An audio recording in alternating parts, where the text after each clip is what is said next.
She want to go to Mississauga. I dropped her off at square one. I feel like I've done so many different poses at this point in the thumbnail. There's nothing original. Yeah, do a little like bird thing. Yeah, that's good. Some occult shit. Yeah.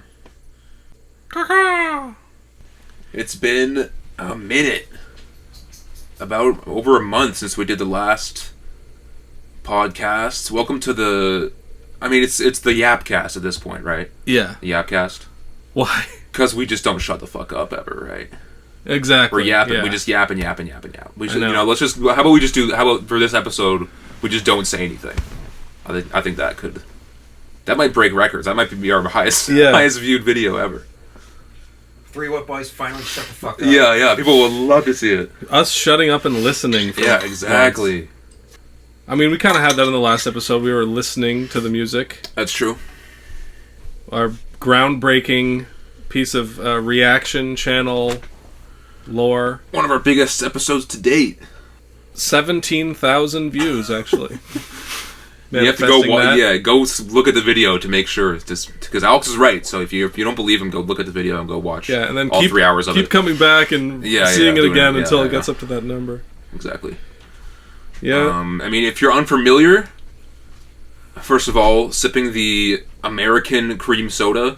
Great value, baby. Out here is Buddy Alex. You were in the States? Were you just in Buffalo? That's the funny thing. We didn't even get to Buffalo. We stayed on the outskirts of town. Okay, so the outer... Just went to Walmart, and then we went to Texas Roadhouse for dinner. Hold on. So you go to the States, and you don't even go to Target, you go to Walmart? Dude, the Walmarts in America, they got guns. Crazy shit. Yeah. What do they got? I don't think I've been to Walmart in America. What do they have? They just have, like, more options for everything. Right. Unfortunately, they have no Miss Vicky's chips, which I was shocked Is that a Canadian to learn. Yeah. Apparently, yeah. Wow. But they do have like a million more brands of cereal, including one that was Fruit Loops, where you get a free giblet for your Crocs in the box. That's all right. $1 million idea right there. So I'm Buddy Alex, and I am the ambassador to the United States. That's going to be my new title that I take just for this Rapcast alone. If we have any business down there. I got connects fresh off the boat at the Amherst Walmart and the Texas Roadhouse in Tonawanda. Nice. So nice. Ooh, this is Nicky Dog. Is our mascot for the episode. Nicki Minaj is here.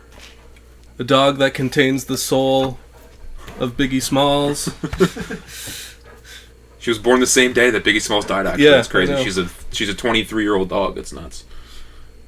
I'm actually not that far away. He did die in March of 1996. Wow. Whoa, in case you guys are wondering. Now I actually have to respect you. Yeah. This guy's Biggie Smalls right here. Who died during your birth month. Let's find that out, actually. Didn't Tupac died in September of 1996 as well. So. And you two are hip-hop legends out here. I'm going to be fucking... You're like Chris Brown's was born on your day. No, I'm a fucking... What's the child that got murdered in, like, Christmas in, like, the late 90s? John Benet Ramsey. I'm John Benet Ramsey. Yeah. You guys are Tupac and Biggie. I'm fucking John Benet Ramsey. You had to go that direction with this? No, because I think... Alright. Hold on. December... It's 98. You gotta be the reincarnated soul of somebody better than that. Alex, introduce the rest of us while I'm doing this. So, looking at his phone, not caring about anything around you, Fuck y'all, dude. Like every single freaking worthless piece of beep, beep, beep, beep of this generation. I'm co-host glued, baby. AJ, aka YJ, aka Andrew. I guess I'm Al Gore. Yeah. I think I'm Al Gore, I guess. That's like the one name I recognize. Al Gore's still alive. He just lost the election. Oh, what? What was I reading? 2000. What the fuck? Deaths in 1998. Famous people died. What? Alright, just accept that you aren't the reincarnation of anyone. Yeah, okay, fair enough. This is Jay Pasty, over on the boards here, 1s and 2s. last time you guys saw us was groundbreaking episode. The past 3 episodes we've talked about fucking Drake and Kendrick. But the timing was insane on that one. We were reacting to tracks, and then the Heart Part 6 came out like mid-show. Didn't we say that it was gonna drop as soon as we cut? He put out the Heart Part 6 before Kendrick did. All right, here we are. So we're on. That conniving. Yeah. We plotted for a weekend and we fed you the information. A daughter that's 11 years old, I bet he takes it. We thought about giving a fake name or a destination, but you so thirsty, you not concerned with investigation. So is that Drake confirming that he fed Kendrick the bad intel? Daughter? He could be lying. I mean, even so, let's hear what he has to say about the other allegations. How long is the song? 5 minutes. Yeah. And that was kind of it for all the music that came out of this diss. Yeah. Stuff has kind of happened here and there since, but like again, it's all kind of rolling credits stuff, and it's interesting how like the humor of the whole beef between Kendrick and Drake has become stale now, like any joke becomes after a month of everybody on the internet talking about it. The attention span, internet is just everything. And now I see beef stuff, and I kind of roll my eyes. Like on TikTok, the TikTok algorithm is still getting to know me, so it just knows that I'm pro Kendrick, but I also do see some pro Drake stuff as well. But this new thing of like, they did a AI where Drake says, Kendrick just opened his mouth. I'm gonna put my dick in it right now, and then the AI voice becomes a whole like graphic sexual fantasy, and then it's people recording like their girlfriend like reacting to it or something like that, and I'm like, you guys are really scraping the bottom of the barrel at this point. Could you guys just leave it alone already? It's not that funny. Yeah, we crowned a winner already. It's, on Pride Month too. Yeah. All times. That's wild. And I'm seeing I'm just seeing kind of pro Kendrick stuff that is just kind of, the jokes are getting stale, and like with the most recent thing, Drake put out the Wagwan Delilah remix for TikTok. What was your thoughts on that? Because I saw you were hating on the TikTok or on the Instagram page. By the way, check out our Instagram. Yeah. I heard it and I was just I did want to make a TikTok of me just like packing my bags and like leaving this. And being like, I'm fucking out of here, man. No, that would have been good. Just because, like, man, why are you putting like, I love Toronto. Why are you doing this to the city, man? This is not what we want. I mean, it's a parody, so you can't take it too seriously. But it's funny seeing like the Plain White Tees react to it, and it looks like they were just watching like the 9/11 footage happening. They're just like they're horrified. Faces are pale. And then the only thing they're known for is now going to be different in everyone's minds. Especially the young kids. And they were saying it was AI. Like, oh, this is AI, right? I didn't even think for a second it was AI. I completely believed it was Drake, and I still do, because Drake reposted it or something like that. Just because the fact that he endorsed it, and just because he came out immediately after the beef with the Sexy Red track, which is maybe one of the worst things I've heard this year. Yeah, rapping over the BBL Jersey beat. It's believable that I don't know what does he think he's one-upping Kendrick by doing these terrible songs, like by doing these parodies and like going over the BBL thing? Is he like, I'm feeding into what Kendrick is saying, therefore I'm gaining more traction. Like, I don't understand what his mind state is like right now. He's doing exactly what Kendrick wanted him. Yeah, he's doing the silly Toronto voice. He's doing the fucking Sexy Red feature, talking about how he's paying for all these girls to change their bodies instead of loving them for who they are. Fucking hell, dude. Yeah, keep making me dance, waving my hand, and there won't be no threat. Yeah. So. Yeah, he was not talking tough, I guess, on this shit. So that's... exactly. But it was just funny seeing the reactions from it. Oh yeah. Because like, personally, I thought it was funny, but that's just because I like I like Weird. I grew up on Weird Al. Like, yeah, you did the. So I did the Mississauga remix to Childish Gambino's California, which will be. We can play that. We can put a little clip on that for sure. So I've basically done this exact local humor before. SF did it first. Like that's true. Been saying. Once again. So I can't really put my hater goggles on it too hard, but if we're being honest about what's good music, this is not going to be very funny in a month or so. No. Like, once it gets completely overplayed, and this Snow Day guy is like, what's next for him? He's going to try to Obiho. Yeah, is that going to happen? I don't know. Well, it's if he has any troubling sexual leanings, I'm sure he's already signed. Yeah, well, he'll be covered. Yeah. And Snow Day's got a weird case. Why is he around? Certified lover boy. man. What if Snow Day got Kendrick on the Walk On Delilah song? Oh, man. That would be insane. Whereas, like, Kendrick, what's he done so far? He's spoken at Compton University. He's taking the high road. And then he's performing a show on June 19th. Juneteenth. Yeah. In Compton, or in LA. I don't know if it's in Compton, specifically LA. And it's going to be streamed on, like, Twitch and Amazon or something like that. So I'm going to be locked in. Yeah. I'm going to see if he plays Not Like Us and how that goes. I'm going to be an undercover OVO plant at that show. Yeah. Planning some kind of mischief to happen. So that'll be exciting. We're filming this, June 9th, so it's still about a week away. But yeah, it's been about a month. The beef is, it really what became over when it went kind of real life. Yes. And it became about shootings at Drake's mansion. Yeah.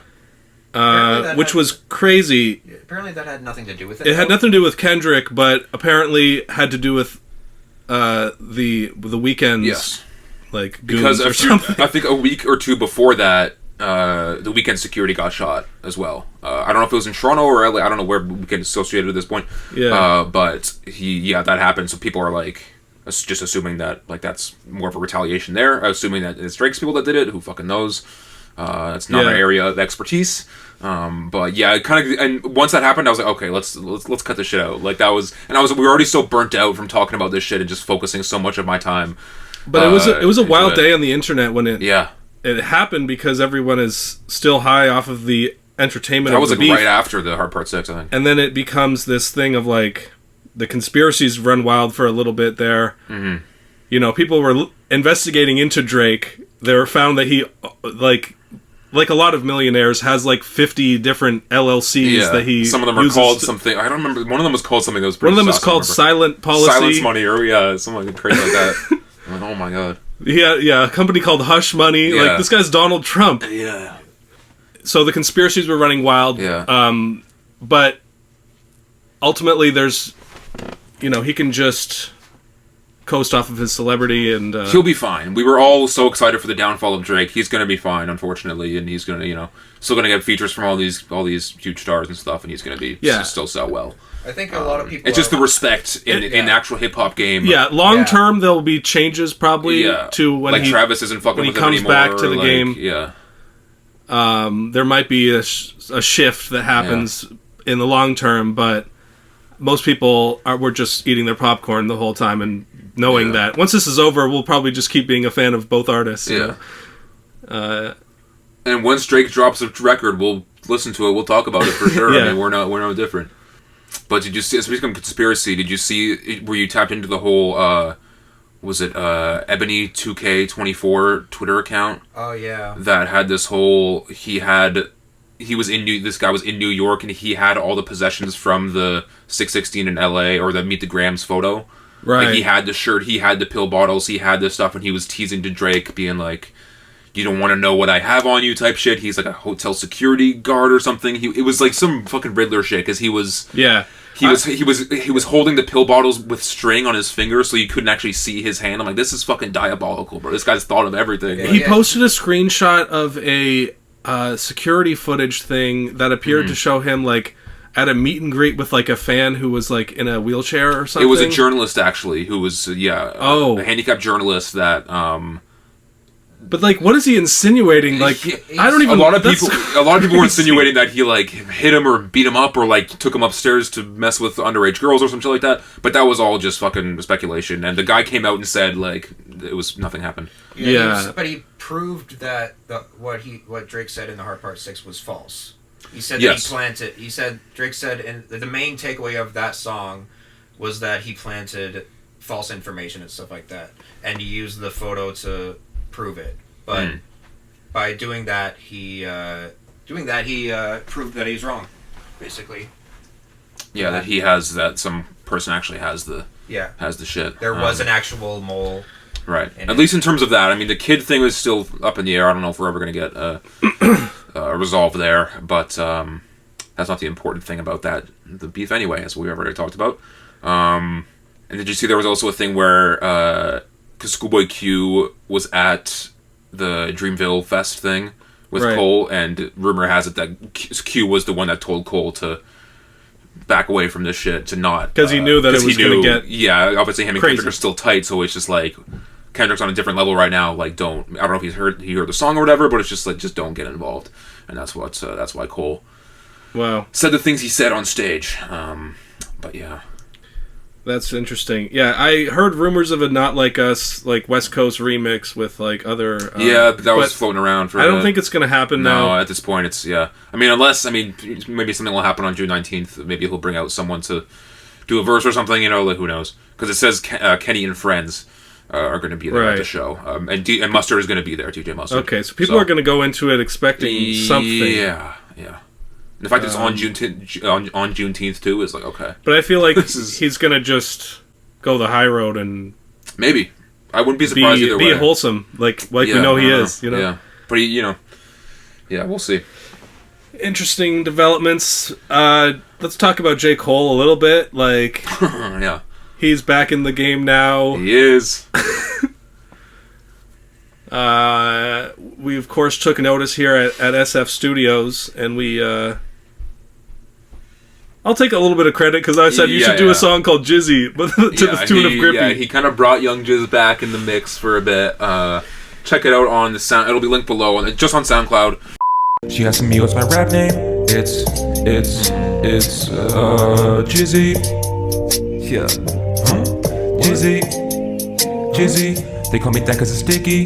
They call me that in the city. I'm jerking off like I'm 15. I can't be fucking no Swiftie. It's just a little short minute fucking little Young Jizz remix to Grippy. No, it's fun. By Cole and Cash Cobain. Yeah, I thought it turned out pretty decent for what it is. It was stupid. It was rushed. I had a few drinks before I did it, but it was fun. Good to exercise the muscles, exercise the pen, as Drake might say. Yeah. Have you seen that clip of that little animation of? Oh, that was a good workout, and he's in a hospital bed, and he's like, yeah. I think I saw that. Yeah. It's like, that was a good workout. It's just like on life support. Oh, it's so good.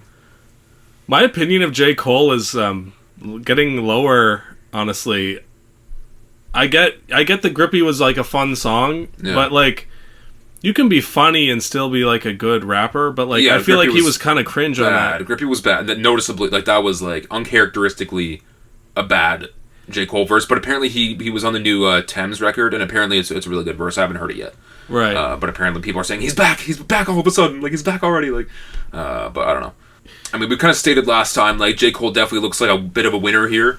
In terms of taking the high road and not being involved with the beef, but we'll see what he has to say on the fall off, if he can get away, if the kind of braggadocio, I'm the best rapper alive bars, rub us the wrong way, or, whatever he decides to do on that tape, we'll see.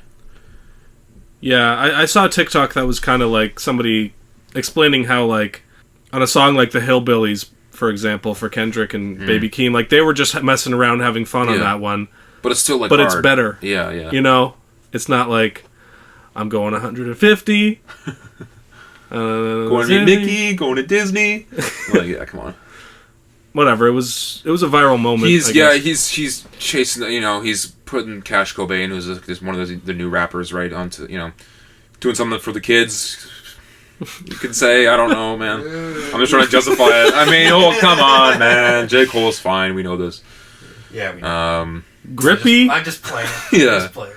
You want the kids going around calling each other Grippy? Calling that because it's Grippy? Yeah, I don't know.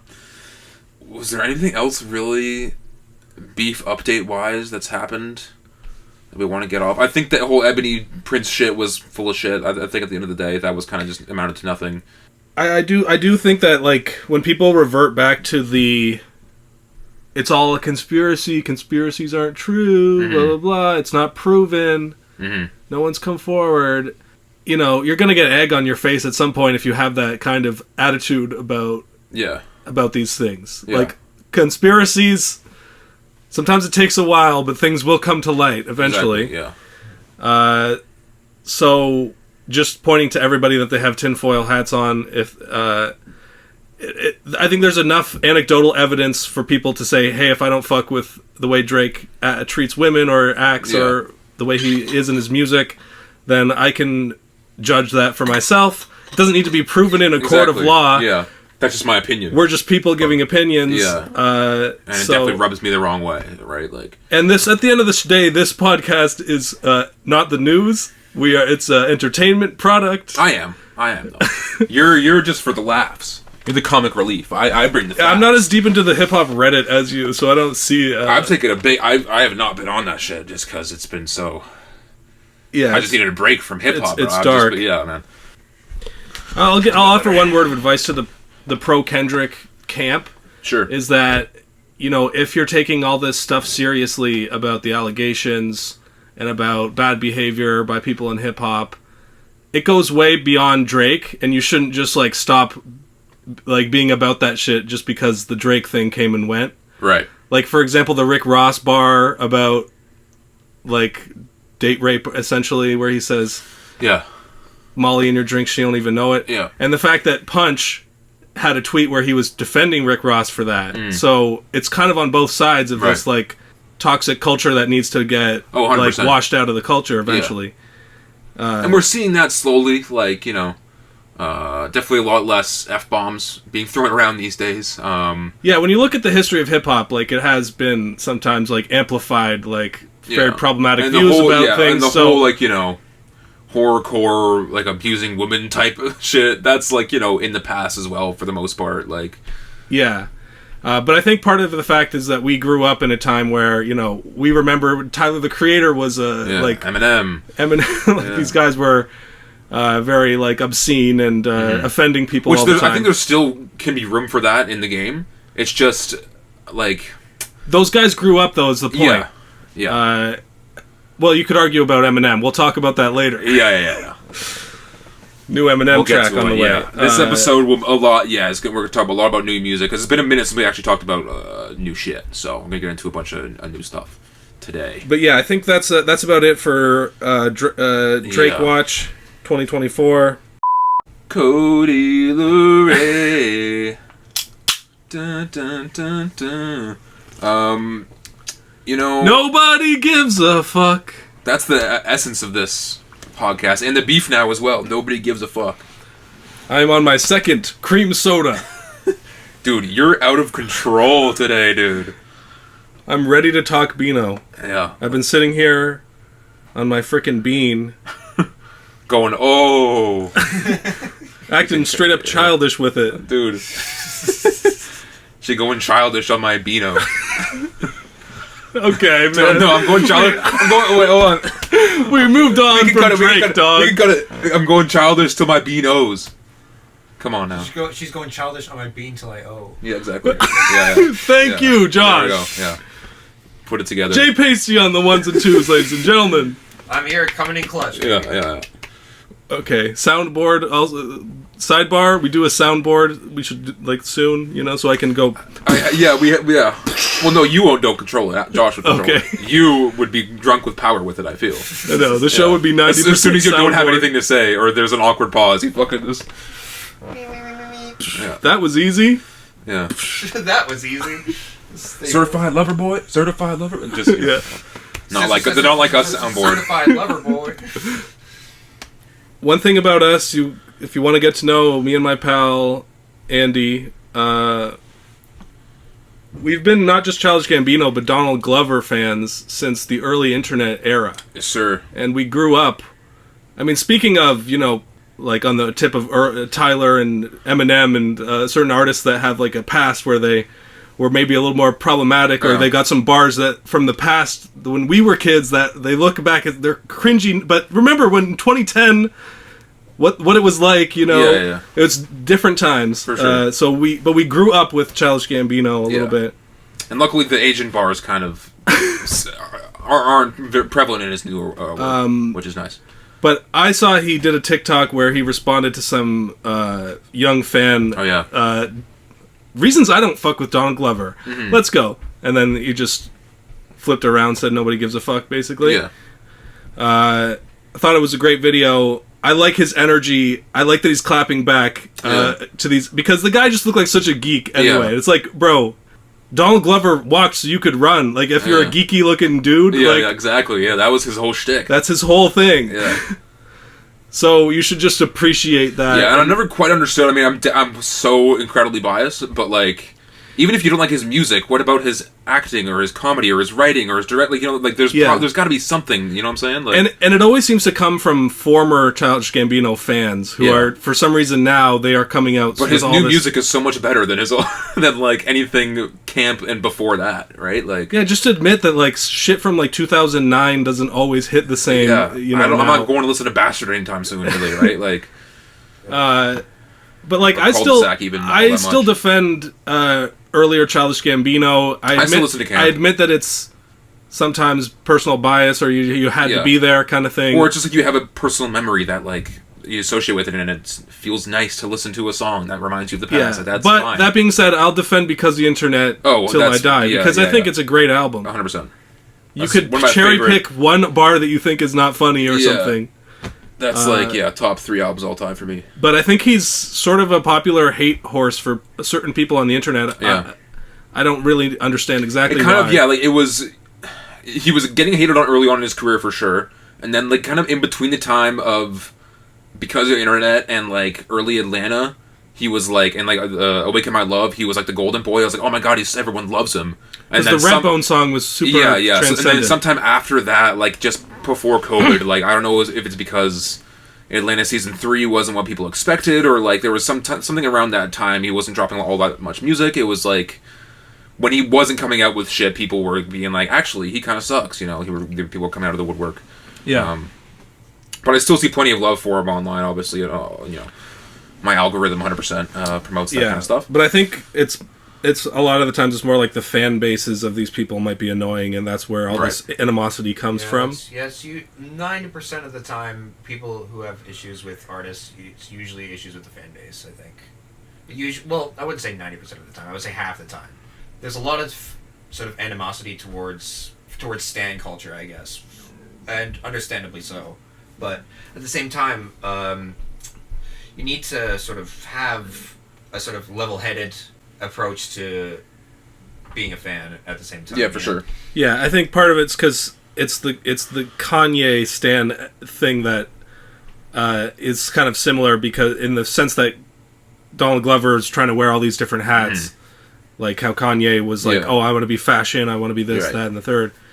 Opens up more for people to be like, people are like, oh, he's a genius, everything he does is great, but like maybe you like the TV show, you don't like the music, maybe you like his comedy from back in the day, but you don't like... I would understand someone that like just likes the music, doesn't like anything else, being like, oh, well, he's not that great of a comedian, he's not that great of a thing, like people, taking issue with people saying, oh, he's the greatest fucking director ever, he's the greatest writer, he's the greatest, you know what I'm saying? Like, I understand people might not agree with that. I mean, like, Michael Jordan played in the MLB for one season, like they all want to try to like... It doesn't mean he's not the fucking GOAT, different things. I think you go back, his music is pretty good. What did you think about 3/15/20 when it first came out? This was a rare time in human history. It was like April of 2020. Lockdown just happened. Yeah. And that was, I think that was one of the first, when we were still doing the car podcast, we did talk about 3/15/20 a bit and how we kind of thought it was we didn't start the pod till later that summer. Yeah. But we did talk about it a little bit on the first couple episodes. Again, I'm biased. I think it's great, and I still love it and play it all the time. There's still some huge highlights for me on there. It's maybe not as, as like, I don't know, concise or as like thematic maybe as like Because of Internet or Awaken My Love kind of thing. Doesn't stick to a specific sound really. But I still think like it's still a pretty cohesive body of work and another great notch in his music catalog. Yeah, I agree, but I do think that it was unfinished. Well, yeah, and that the music suffered a little bit for it. Yeah, there's still some songs that I'm not the biggest fans of, but I still think overall as a piece of work it's still good. Yeah, I would probably rank it a little bit higher than Awaken My Love, just because that's so like one note, I suppose, and it's all kind of nostalgia bait for a specific like Parliament. And maybe not the most original thing. Yeah, it's a lot of the Funkadelic rip and all that kind of stuff to an extent. But yeah, I think it's superior to like Because the Internet stuff. Yeah. when I'm in like a rap mood, I'll go listen to the royalty mixtape. But it's hard to find that anywhere anyway these days. Because Dad Pip is gone. Rest in peace. One of the I remember being on that show. Yeah, I remember downloading Acid Rap and fucking Faces and early Lil Wayne shit. Yeah, I remember downloading a lot of shit on there. It was great. But yeah, Gambino kind of came back into the spotlight. He came out with his Gilga Radio. He did 2 or 3 episodes of it. One of them, he was doing an interview, and it's kind of like, so 2 albums are going to come out. One of them, it was a finished version of 3:15:20 called Atavista, which came out a few weeks ago.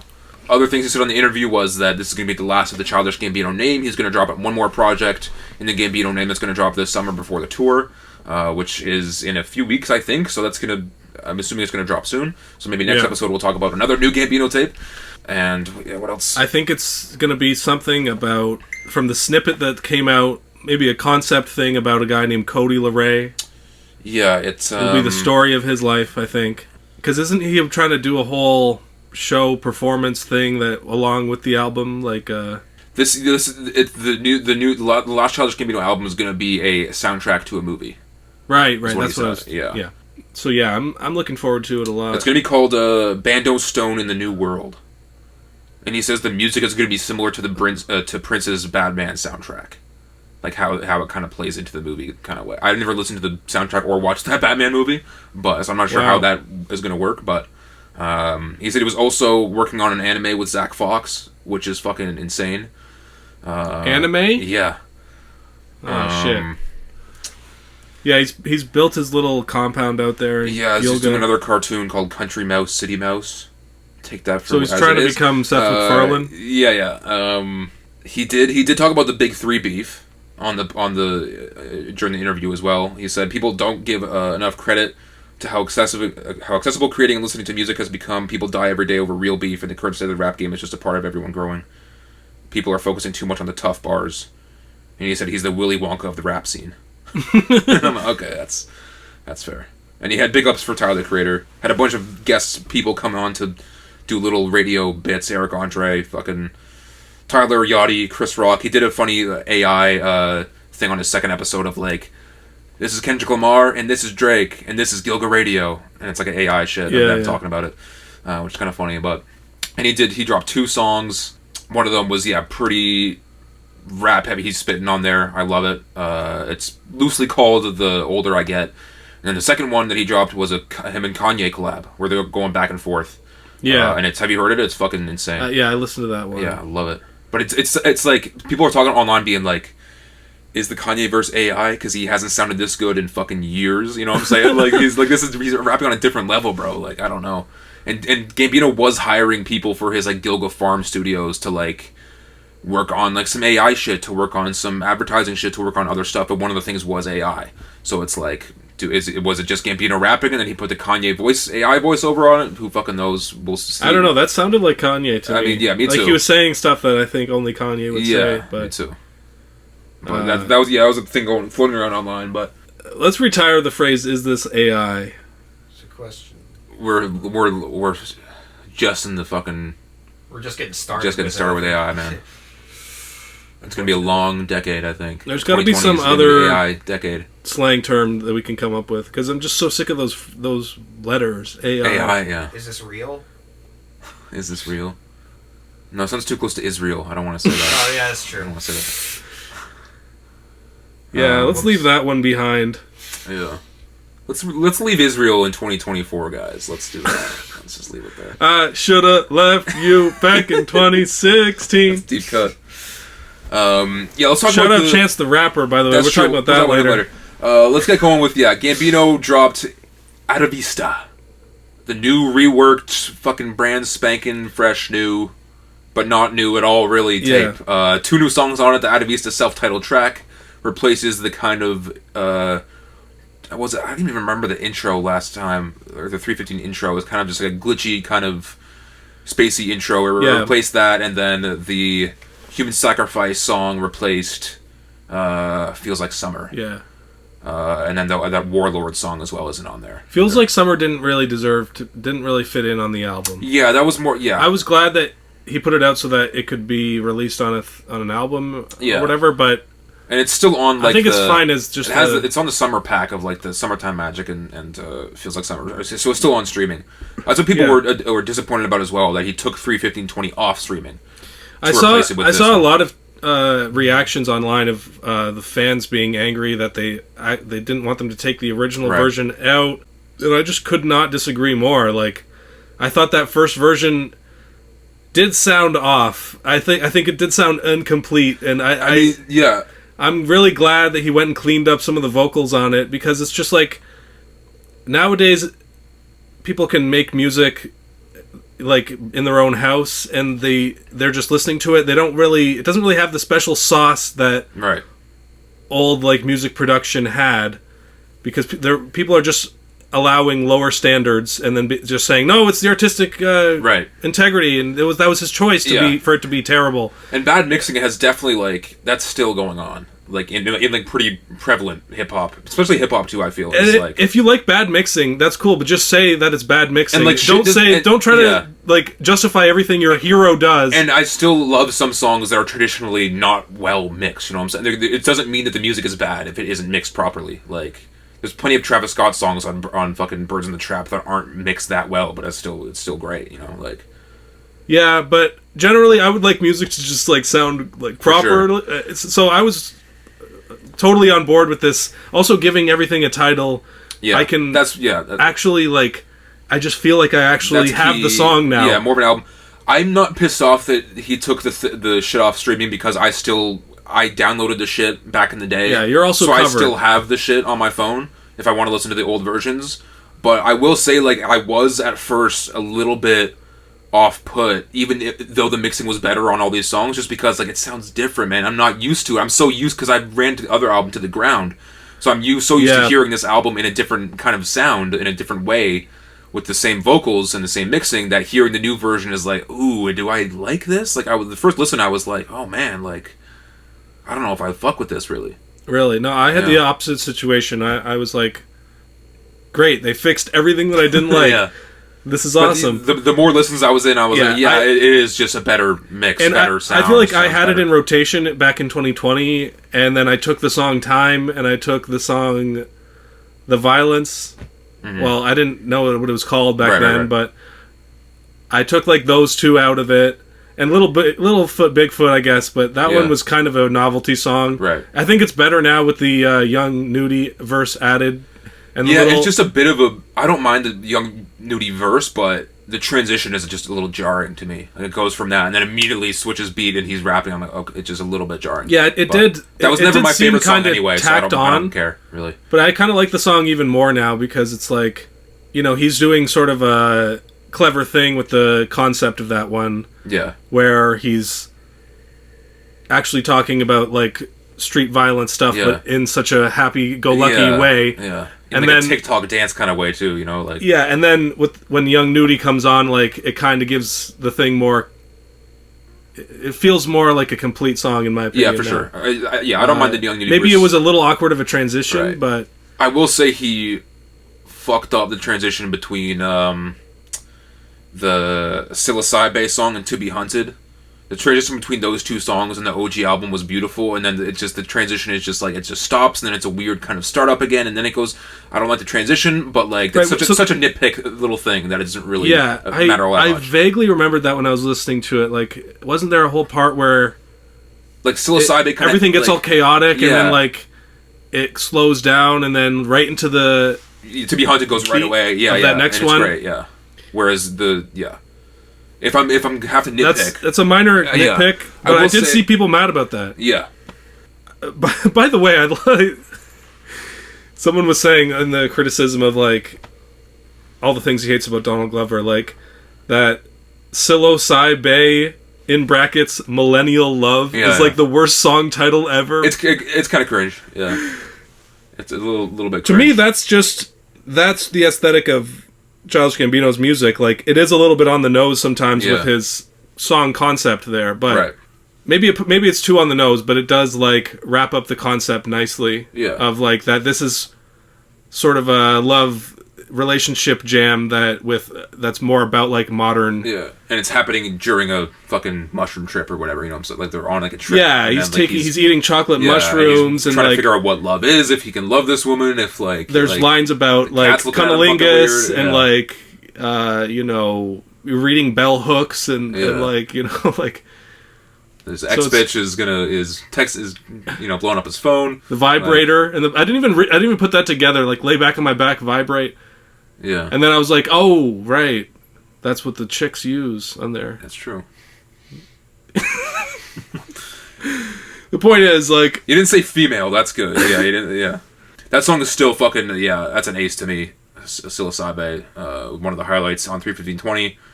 Love it here. I feel like, on this album, too... I feel like the 21 Savage verse is redone. Like, it's the same verse, but I feel like he redid the vocals. I feel like the Ariana Grande vocals that she redid. Like, I feel like some of the Gambino vocals he redid. Like, it's not just mixing. Yeah. Well, you can just hear them better. Maybe it is a different take. I feel like because I listen to the other ones so much that it's like, I can kind of notice, okay, like, some of this is different. There's some production choices as well, like some more synths on the To Be Hunted song. Yeah. To me, like, I don't know, Time and To Be Hunted... Yeah, they're mixed better, but like I think there's just too much reverb on his voice, and that might be again a little bit of a nitpicky thing, and something that I only notice because I mix vocals a lot, but like my own vocals and shit. But like I feel like he went a little bit much on those the vocal effects on those two. Yeah, I mean maybe I'm caping, but like I think that those artistic choices like kind of plays into the concept of the album. It's this kind of like almost apocalyptic vibe that it has. Yeah. And it's, almost like a future-y type of... Trying to sum up things in the modern world and like, it's all kind of dedicated to his son at the end, or like taking into the new world. Like, it's on some kind of sci-fi... There's a sci-fi vibe to the whole thing. Yeah, I'm not mad at it again. Like, I'm just like, if I have to nitpick a little bit here and there, these are the small things that I've noticed. But overall, I think it's an improvement. In pretty much every way. The first song, Atavista, what did you think of it? It's cool. It kind of gave me like Guava Island vibes. Yeah, kind of summery kind of vibes. Oh, I'm crazy, but I'm high all the time. Which that was another career move of his that kind of got swept under the rug. Guava Island. Yeah, I thought it was good. It was a moment for that summer when it came out. People were also pissed that this album didn't have the Saturday song on it. Saturdays is one of his best songs. I know, I agree. That was one he did on SNL, and it was in the Guava Island movie. But I'm like, to me, that song was for Guava Island. Like, it wouldn't fit on this. You know what I'm saying? Yeah. Like the song he had on the Guava Island movie as well. There was a song, "Die With You," that I'm like, yeah, that also shouldn't be on here. Like, This Is America was on there. It Feels Like Summer was on there. Like, Summertime Magic was on there. Like, those ones are specifically for that. That's why This Is America wasn't on there. That's why, that's like his own take on like West Side Story or something. Yeah, like that was a it's a musical. Yeah. And we got the CDQ leak of Saturday, so I'm not mad anymore about that. We have the full version. So the moral of the story. You do have that? Send me that. Yeah. Send me that shit too. I would like an official version though, so I could put it on my Spotify. Yeah, I'll do that. Yeah. Moral of the story: always download your music. It's so because good. you never know how shit could be taken down at any second. Moral of the story: steal directly from artists without their knowledge. I mean, pay for the download if you can. But to me, if an artist, if a leak comes out of an artist and they're never going to drop it, just listen to it. I mean, it's different if they have passed away. I can understand the argument there, but I still have a lot of Mac Miller leaks on my phone. So. Yeah, I had those on an old phone, but that phone fell into a lake. How did that happen? I just made that up. I don't remember what happened to the phone. Fair enough. But it might as well have fallen into a lake. Yeah. I'll say the Summer Walker addition to Sweet Thing and Thank You is fucking great. Another improvement. Fantastic. Because I liked that song back in the day too, but like it just makes it just moves it up a level for sure. Her vocals are great on that. It's a good love song. It's, very sweet and saccharine, but it's also kind of about like his kid at the same time as being a love song. Yeah. So that was cool. I will say, and I like when they add a female voice to a song like that. Yeah. To give it more, almost like a back and forth. Both sides of the equation kind of thing. Yeah, and he was on her last tape as well. So It's interesting to see artists seem to trade versus often, a lot of the time. Vince Staples also did that a little bit on his new project. I think it was Fouché on one of the tracks. I didn't hear Fouché. I heard Kilo Quiche. Kilo Quiche. Yeah. Also Baby Rose. Baby Rose was on it, yeah. Anyway, we'll get more on that later. I am devastated about he cut Why Go to the Party in half. I know you were never that big of a fan of that song, but I fucking loved that song. Right. Why go to the party? Why go to the party? And there was a whole bit after. I can't remember where it cuts off, but there's a whole another minute of the song on the OG album that he cut, and I'm like, okay, I understand maybe for time or it didn't fit his vision. That's fine, but I love that song. Yeah, I just don't really remember that part. I remember the intro part. Yeah. Here, I can pull it up. I'll play the two versions. It's just his vocals on the track for the most part. Much. I mean, this is the sort of on some Glee vibes. I don't really like it that much. On some Prince shit almost. So this is the new one, right?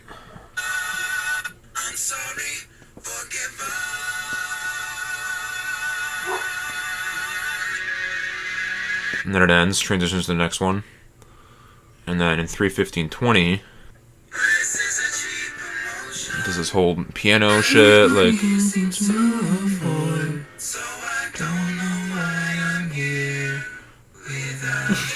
There's a whole 2 minutes, too. That's some Beach Boys type vibes, for real. That sounds like, one of those... You're listening to 95.3. No, We've got the music. No, I've always been a special place in my heart, that one a little bit, but yeah, I don't cling to the old version as much, but that's just because I'm a stoic dude. I'm not attached to anything of this mortal world. This mortal coil. I'll let any music go by. I actually was listening to the Father Stretch My Hands Part 1 song. Right. And I noticed how they added a background vocal to one part, and I was like, good choice. I don't even need to remember the OG version. Yeah. I'm not an OG purist version about really anything. I'd rather I respect what the artist wants to be the final version, and I'm just going to go with that. From what I remember, though, I think when Life of Pablo came out and he was updating it, the new version had the Vic Mensa vocals on the Wolves song mainly. Like, I'm a Fix Wolves, that whole meme.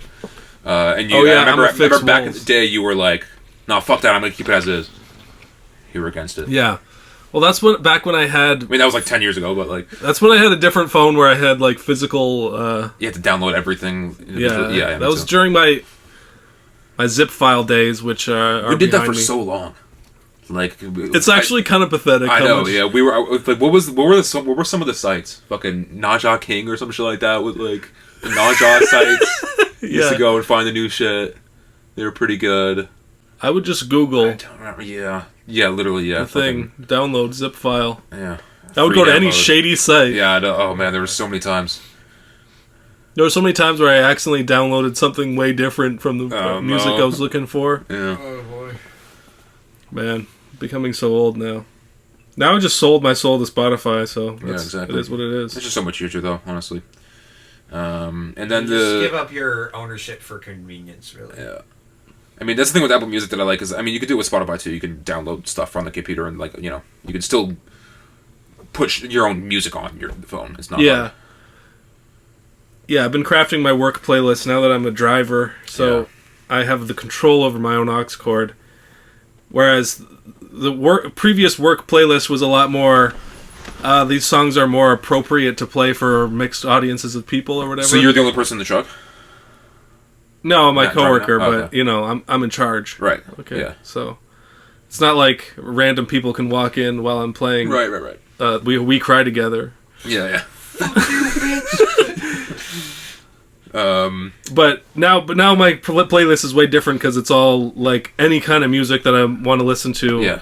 I almost kind of ruined the playlist, but now there's a bunch of Beatles songs on it. That's the thing about the having a playlist like that where you can add in a lot of your shit is that it It has no specific feel. Just, way too much. But then I can skip around. Yeah. I just want there to be, thousands of songs. Yeah, I have my budtending one is like probably 3,000 songs at this point, just because it's.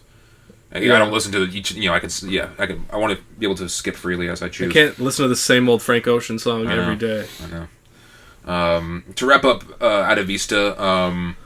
First of all, Atavista. Is the meaning of that just like a vista as a place, and it's like at a vista? Like I never really thought about it. Honestly, we're trying to create our own new utopia or some kind of a. Not a bad take. I don't know. That's my no research take on what he meant. Maybe Atavista actually means something. Let's find out. Doesn't it mean like Hasta la vista, baby? Yeah, hasta la vista. That's what I was thinking. Arnold Schwarzenegger said. The meaning of Atavista by Childish Gambino is rooted in the concept of returning to one's ancestral instincts and embracing a primal drive for survival and self-discovery. Interesting. All right. Nice little one-sentence summary. But the song Human Sacrifice, fucking love it. Yeah. Great. Really glad we got it. Because that was one he played when we saw him last live for the This Is America tour. Yeah. I remember hearing that I'm was like, this is before fucking great.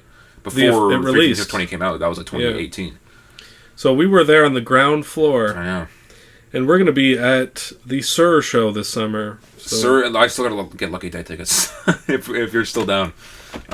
We might do a romantic 2-night, male-only... Toronto stay, R&B jam. Weekend on a Tuesday and Wednesday. Baby. Yeah, no girls allowed. No. I'm actually kicking Morgan out of the house for those days because it's only boy time only. I don't know if I'm gonna end up seeing Gambino, unfortunately. I know too much money. Plus, I already saw him. Too much money. You've seen him twice. I've seen him twice as well. It's $150 for nosebleeds, but I am out of the country until that day, so I just don't know if I'll be able to get back in time. I would go, but I would want to see it with you. Yeah, because you've never been. I really want you to go. I've never been, and I took you to see my favorite artist, so I want you. Because he puts on a fucking hell of a show, like both times. Even like when we saw him in fucking, I don't even remember where that was. It's called Rebel now. I don't remember what the name of it was back in the day. It was for the Because of the Internet tour, and it was great. It was great in the venue, obviously, because it's all floor, right? But even seeing him in the stadium was great, just because like the fucking his stage presence and the fucking just like the production quality of the show. Yeah, was it's great. just a huge production. Yeah, so I'm assuming it'll be something similar this time, but we'll see. Rest in peace to the Phoenix as well in Toronto. Closed down? Yeah, it's closed down. Where was the Phoenix? I don't remember, but we saw Earl's Sweatshirt for the first time there. Oh, really? That's the Phoenix. Oh, man. That was the one that was right by my old place. We saw Vince Staples there as well for the first time. That was a great show. Yeah. We were moshing a fucking blue suede, dude. Bro. Speaking of blue suede and Vince Staples. Oh, perfect segue. Sneaky D's is also closing down. They've been saying that, bro. It's not going anywhere. If a place is going to close down, just close down. Don't do a whole the thing. Exactly. Come on, man. Just sell it to Amazon. So they can build another massive warehouse. Yeah. But yeah, speaking of selling things... We had the perfect transition, and you had to make a Jeff Bezos joke. I don't know what happened there. Speaking of selling out to Netflix... Dude. Vinny Stapes... he's back. He's back and better than ever. You can argue. We've been fans since day one. Yeah, we don't have to get into the whole retrospective shit about his work. Just know that we've talked about it on previous episodes. Since summertime 06, pretty much. That's first started getting into him. Yeah. And Stolen Youth, I guess, too, to an extent. Some of my favorite projects from him are Summertime 06, Big Fish Theory. Big Fish Theory stands out for me. His self-titled album from 2021 I do like. Those are probably top 3 for me as well. For some reason, Ramona Park Stole My Heart just didn't hit with me at the time. Yeah. I think it was just, I just found it kind of a little too sad or boring. Or I still really like it. I will say it was a bit long. Like, if you're going to do, like, the kind of understated vocal delivery and shit that he's been doing for the past few albums, then keeping it short, like Dark Times, like the Vince Staples self-titled record, is better. Yeah. But I do appreciate, like, Ramona Park does have, like, some kind of like poppier moments though, like Lemonade and Magic, like some of those are my highlights on there as well. But there's also the song with Little Baby, which I think is a fucking snooze fest. There's some ones that are just like so fucking sleepy, right? But I still think it was probably top 20 album of the year for me. But even with our mild criticisms taken into consideration, Vince should be considered one of the top 5 in our in the game right now. I was thinking about his writing earlier, and I was thinking, this is way better than J. Cole. Yeah, I know J. Cole's a bigger artist, and right. they're kind of in different categories. Right. But if I was making my own list of top 5 rappers of this generation, yeah, I'd probably put Vince over Cole too. Honestly, Vince would probably be it's just better top 3, better projects. I think J. Cole might be like a better like actual technical rapper, but I think Vince just has better projects. Like, because J. Cole has 2014 obviously is a classic. Born Sinner, is I'm not as good, and then 2014 well versed on J. Cole's music. For Your Eyes Only, I think is great as well. And KOD had some good tracks, but just Vince's catalog is just stronger to me. Yeah, it's an underrated catalog too. Like he doesn't have a bad project really. I mean, even Prima Donna I like as well. But we've often talked about how Vince Staples has an understated affect in his music sometimes. Mm-hmm. That makes him not necessarily as like eye-catching at first, but his albums are always really great writing, and exploring topics and concepts, and still giving you entertaining raps throughout. Mm-hmm. He can do different voices and different like pockets. Big Fish Theory was a very experimental album. Yeah, there was a lot of really like clubby tracks in his so-called prime era. Right. Yeah, he was doing tracks with like Flume and like fucking some of these other like Gorillaz and I was actually reading about how Mac Miller was actually really instrumental in him, and there's a lyric on this album. He said he got a free pack from my homie, like so I could get started or something like that. How he basically gave all the Stolen Youth beats to him, and when they worked on that album, it was one of his breakout mixtapes. And it was for free because Mac did that for a lot of artists. And just doing goodwill for them, and then just like move for somebody like that, and not even really taking any money for it. I know it would be tough because he's no longer with us, but like let's get Stolen Youth on streaming. That would be cool. Great. I've seen the bootleg fucking vinyl at Sonic Boom, and I'm like, fuck man, that would be sick. Stolen Youth vinyl. But, you're stealing that money from That's true, I know. the real art. I know. But he didn't make any money off it anyway. It was his SoundCloud, right? I know. That's the thing. I mean, I'm sure he made money indirectly by touring or, like, merch or some shit like that. But yeah. Anyway.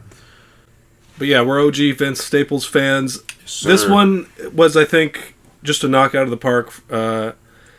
And I compared a lot to the Vince Staples self-titled in terms of, like, thematically and, like, kind of how it is kind of somber and depressing at times, but also like can be a little hopeful and like like production wise is similar, but not too dark times. Yeah, but this was all done by Kenny Beats. But yeah, and I think that this one benefited from having different sounds in it. But his production choices are like top notch. Yeah, like every song sounds like very well thought out sonically. There was something I noticed about his writing, how like oftentimes it's the first bar in a verse that like sets the tone for the whole thing. Like on the song Free Man, his first lyric is just like, it feels great to be a free man, whatever. And like he starts off what being free is, like on a contract now. Yeah, he starts off on a subject and it'll just like, it's like a thesis statement that just like gets you right into the body paragraphs there, Yeah, it gets right to it, no fucking around. And yeah, he's he offers some like self-commentary on how like the fans are saying, oh, we want 2015 Vince back or whatever. Which is interesting because he's never really talked about his own music before, in a way. I mean, I'm sure he has in a line or two, but like not like this, Yeah, he's getting a little bit more like mature and reflective in his life. And in the song Justin, he was being like talking to the girl about some of my music was hot back then, some of it popped off. Like it just like even small stuff like that where it's like. Yeah, getting into it a little more, which is cool. He'll touch on more conscious issues, but without trying to be like, I'm trying to blow your mind. Like, look at the system; it's fucked up. Like, he doesn't have like the craziest fucking like double entendres or bars or whatever, but it's just like the stuff that he has to say like resonates. Yeah, he still manages to say a lot, and he makes a lot of good points. Yeah, he's a smart guy. We know that. So we're huge fans. We can get into. Let's do it. The thing about Vince Staples too is you're always going to get 2 or 3 skits that you don't know what the fuck has to do with shit. You know what I'm saying? Like there's always going to be some skits. You'll have to sleep on it. Yeah. I mean, some of them are easier to understand than others, but it starts off with a close your eyes and swing intro, which kind of Dark Times, I think it sets up, like, the emotional gravity to the album a little bit, because he's talking about, like, seeing somebody, like, getting lynched or, hanging from a tree. Yeah. That whole imagery. Yeah, there is a very subtly a noose on the album cover as well. Right. That it's hard to tell, but once you turn your phone brightness up all the way. I didn't even notice that. Andrew Peters, ladies and gentlemen. I read it. I saw it on Reddit first, baby. Come on now. No original Reddit, thoughts coming through this brain. No original thoughts coming through this brain. First track, Black and Blue. Love it. Great chorus. That's the thing about Vince Staples as well that is underrated about the past few projects, that his chorus game has gotten so much better. Yeah. It's always been like it's been like good. Like I've never, you know what I'm saying, but like I feel like Big Fish and On, like there was I think I read in an interview as well, he was like, yeah, like someone told me to like really get on my chorus game. Yeah, you can tell. Yeah. I was just thinking about that. I watched the North video of the mom. Yes, man. That's just classic, reading the lyrics out, but then they put the beat on it, and it's like, damn, like she's spitting. And she's wearing a blue shirt too, so everyone in the comments like, yo, she's low key crippin' though. That's funny. I repeat that.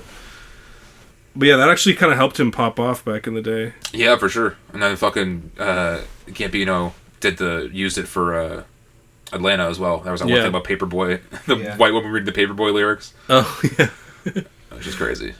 And speaking of the two of them, like I don't know if we talked about it when we talked about the Vince Staples show, but him and Gambino like called a few times to like just discuss, like, because Gambino did his own show and then Vince Staples did a show that isn't unlike Atlanta. So yeah, he was just giving him some pointers and like chopping up game and shit between the two of them, which is cool to see.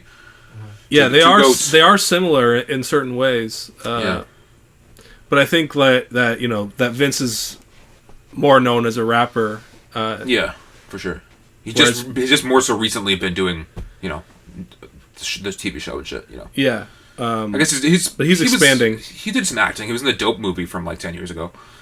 And he did. Well. He put out Prima Donna with a short film. Love that short film too. That was great. Government Cheese. Did you catch the Blue Suede? Yeah, I'm proud to say that no one had to tell me that. I was right away. I'm like, oh shit, that was Blue Suede fucking synth right there. So, and I really like how they slowed it down. They changed it a little bit so you can still recognize that he's kind of reflecting on the past. It wasn't like he was using the whole beat. It was using like a part of the beat and then just putting it on the chorus. Like but don't forget to smile. He gave it a different affect. Yeah. Don't forget to smile on the chorus is like a very there's multiple meanings to that. Don't forget your inner child, shit like that. Like don't lose your inner child. Like interesting as well. And he's kind of talking about the nostalgia of growing up and getting food checks. Back in the day, Government Cheese, and how like that was actually pretty bad because they were taking it all away, but we focus on the positive things sometimes, and like and the interesting juxtaposition of like don't forget your inner child, don't lose your inner child, but his youth was surrounded in like poverty and like gangbanging and shit like that, so it's like it's tough to lose that inner child in a way as well, because like you're so tied to the streets and you feel like he has been for a long time, and it's still a prevalent theme in all his music as well. I like the bar. He kind of, the line of, he says a story about the that's what I said. Yeah, you can go. No, I don't have it written down actually. Okay. Yeah, if you got it. Me neither. Just but okay, he's talking with a guy and he's in prison and like he only has 15 minutes to talk to him, so he's not gonna like try to give him the hard truth or anything. Like he's just gonna like try to stay positive because like you have to lie in certain situations. Yeah, he's not gonna brag about his successes either. He's gonna like just keep it real with him and just try to like. Yeah, and that's a concept that kind of comes across in a lot of songs about lying or putting on a happy face when you're not, and how you have to move forward in life. I think there's a lot of messages to get out of it. I like the bar as well. Hard to leave brothers hanging when I'm the money tree. And that also brings back the imagery from before about the noose and all that. Exactly. Children's song, another good song, kind of on the isolation that he feels a little bit. Don't DM me, don't fucking, I'm too rich to talk to you, kind of stuff. But it's a little bit like tongue in cheek, and just trying to like school these motherfuckers being like, Go play with your kids. Like, don't talk about my crib. Don't talk about my fucking gangbang and shit. Don't try to test me. Go play with your fucking kids, dude. Leave me alone. Like, I go to bed at 8 p.m., bro. Fucking, I'm sleeping on you. Yeah, and he has famously always been, like, a straight edge kind of guy. Doesn't drink or smoke or anything. Doesn't go out and party. Yeah. The guitar on that song was pretty dope, too. That one clip where he's talking to people about how, like, you do not need to move, like, leave your house at all. Like, I'm at the house. I don't bring no one comes by. Like... he doesn't like shit. He's not going outside. Yes. Best track, I think, in my opinion, was "Shame on the Devil," and he put it out as the single. Oh, excuse me. Yeah, that one's up there for sure. The next two, I'd say. Somebody made a TikTok comparing it to, like, saying this is the closest thing we have to Mac Miller in the current day, and it rang true to me. I also caught that as well. Especially because the sound of that song... It's just, the sound of it. It was reminiscent of, like, some of the sadder... late era Mac Miller as well, and just the production as well is just it was just like hypnotic and like I long for loving and affection is the first thing he says on it, and you're just like, wow, you feel the pain, like exactly. And that's been a theme in his work as well, of just like not being able to connect with women, or not being able, like, not, he has a bar on here as well, I can't remember which song, but he was like, I always try to find an equal mind, but I settle for the biggest ass or some shit like that, because he feels like no one's is quite, he doesn't quite match, none of these girls quite match. And he has a line later on as well about how it's easier for them to come and give you some pussy than to give you a hug. Yeah. And how, like, you know, he really breaks down some of those issues with, like, how it's just hard to, as a man, let yourself actually feel emotions and let your guard down, especially with his upbringing, which the song Justin we'll get to in a second. But yeah, Shame on the Devil, fucking just standout track. It's super sleepy. Kind of a Christian song as well, but in the best way possible. Yeah, he's praying at the end of it a little bit. Kanye gospel era, but much more real than that, you know. The catchy chorus too, like, just it's earwormy. It's tough to call a song that's so sad like this catchy. You know what I'm saying? Like, catchy kind of to me implies like you can dance to it. Like, I don't want to dance to this, but it's just like it's a warm blanket of a song. Yeah, for sure. I probably wouldn't get too turned up to that one, but the next one has a lot of that energy though. I love this one. Etouffee. The beat is almost kind of reminds me of some Big Fish Theory, like kind of just like the underwatery sound. Not necessarily like the fucking EDM, like the party people type shit, but like... A little bit more energy, though, for that. Like, of that kind of...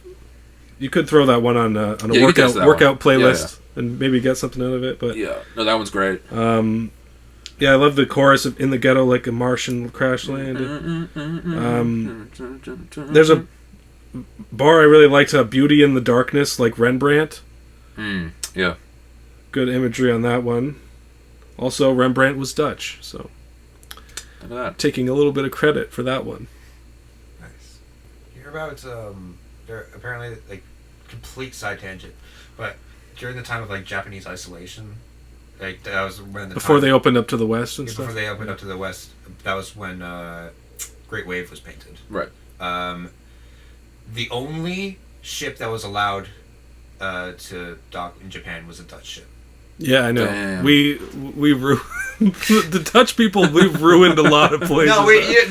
They were allowed to. There was they respected our studiousness or something. They're like, those clogs are crazy, bro. You got to come in here. You got to see this. Like, it was peak isolationism, and they were like, you know what, you're cool. That's crazy. You're.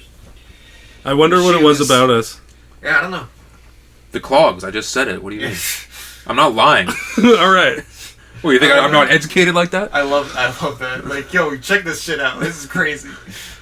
Speaking of dancing along the Vince Staples, Jay Pacey on the side tangents. Boom, boom, boom, boom, boom, boom, boom. Let's go. And speaking of dancing along the Vince Staples, are we trying to see him? He's coming to Toronto this summer, I think. I'll just dance right now. To nothing? He's dancing to nothing. This is insane. He's off 2 cream sodas and he's lost his goddamn mind. Ooh! What's in those fucking American? Some of those American sodas, dude. Just got back from Amherst. Represent. It was actually all the fans out in Amherst. Dude. It was funny though, because like my girlfriend was saying how like I was acting so sus going over the border on both times. Because like they just ask you where you're going, and I just say exactly that, and it just sounds like really like. Say what? Where you? Well, where you go? What are you doing in America? What'd you say? I'm going to Walmart. And they were like, what restaurant are you going to? Texas. Yeah. She said Texas Roadhouse. I'm just like, oh yeah, Texas. We're going to Texas. Yeah. Did you guys have weed on you? Is that why? No. Oh, okay. That's why I went in with so much confidence. I was like wearing my sunglasses. Yeah. I was like, oh, this was not a good move. You're supposed to take the sunglasses and the hat off. Yeah. But I knew I didn't have any drugs in my car, so I was like, what are you guys going to do to me? But like, if they want to actually pull you aside, they'll rip your whole fucking car apart, and you just have to sit there and watch. You know, it's going to be different because we're driving to North Carolina, and we're going up there for a week, and I'm like, there's no way I can bring any weed with me. I'd just be too paranoid. I can maybe hide like a vape pen somewhere, but like that feels too sus, man. I don't know. Oh man, you're gonna take the whole family vacation down. I know. That's the thing. If they were to fucking do that, I'm like, oh man, I feel so bad. So I just won't. Pretty sure they have legal weed in New York State now. So right, well, it's North Carolina though, so I don't think it's legal. Just out there. get them to stop at a. That's true. You'll have to do a whole sleight of hand magic trick thing in order to get the joints. But where's North Carolina again? It's like east. Yeah, it's just like south from here. It's just north of South Carolina. Oh yeah, of course. Silly me, you cheeky motherfucker, you. Thank you. Geography jokes from Buddy Alex. You really want the soundboard. I want to know the beef between North and South Carolina. That's the rap beef I want. It's called the Civil War. Yeah, it was slavery? Well, I know that North Carolina was like actually both Carolinas were part of the South, I believe. Yeah, I think North Carolina was like pretty bad with it. Okay. South Carolina, like, they still have the Confederate flag as like their state flag. Yeah, they're one of the most racist states. North Carolina is like where the KKK started or something like that. I think. Yeah. One of the Carolinas. Maybe it was Dakota. No. So just watch out when you're out there. Yeah, I know for sure. If you need to bring a white hood just for safety, fit in. Yeah. All right. We'll cut that one. Back to the fucking album, guys. There's still art that we want to talk about that is worth our time. Keeping going here. The Liars interlude. The Justin song, yeah, Liars. That was from I've heard that clip a little bit before. Really? From a conversation between James Baldwin and Nikki Giovanni. Okay. It was like a long time ago, but it's the whole kind of discussion on like men versus women issues in the black community about like how she's kind of saying like you go and you smile for all these like white people you work with and act like a super like happy nice guy, and then you come home and you're all depressed. Yeah. Like, no, give me the fake version. Yeah.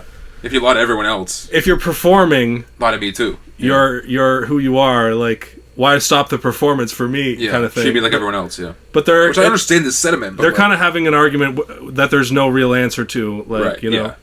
There's no right or wrong. It's just you just make your own. Yeah, whatever works, man.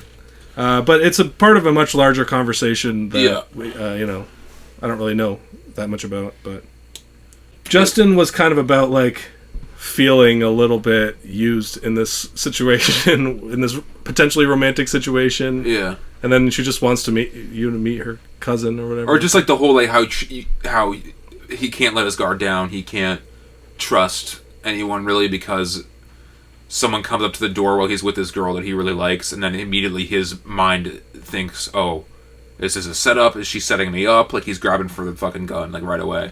Right. And then it's just his cousin. It's just her cousin, and he's like, "Oh, how's it going?"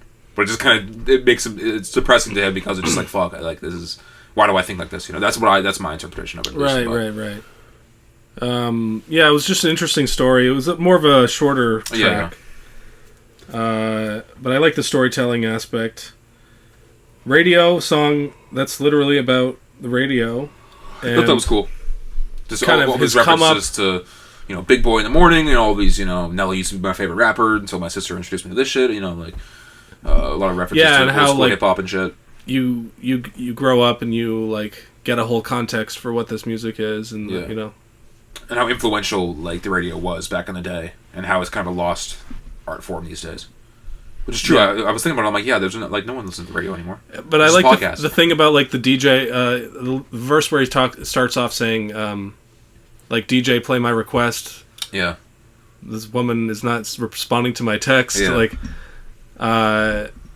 and how, like, that is such a funny, like, relic of that old era is people calling up being like, yo, I know you're listening to this, Sandra. Yeah.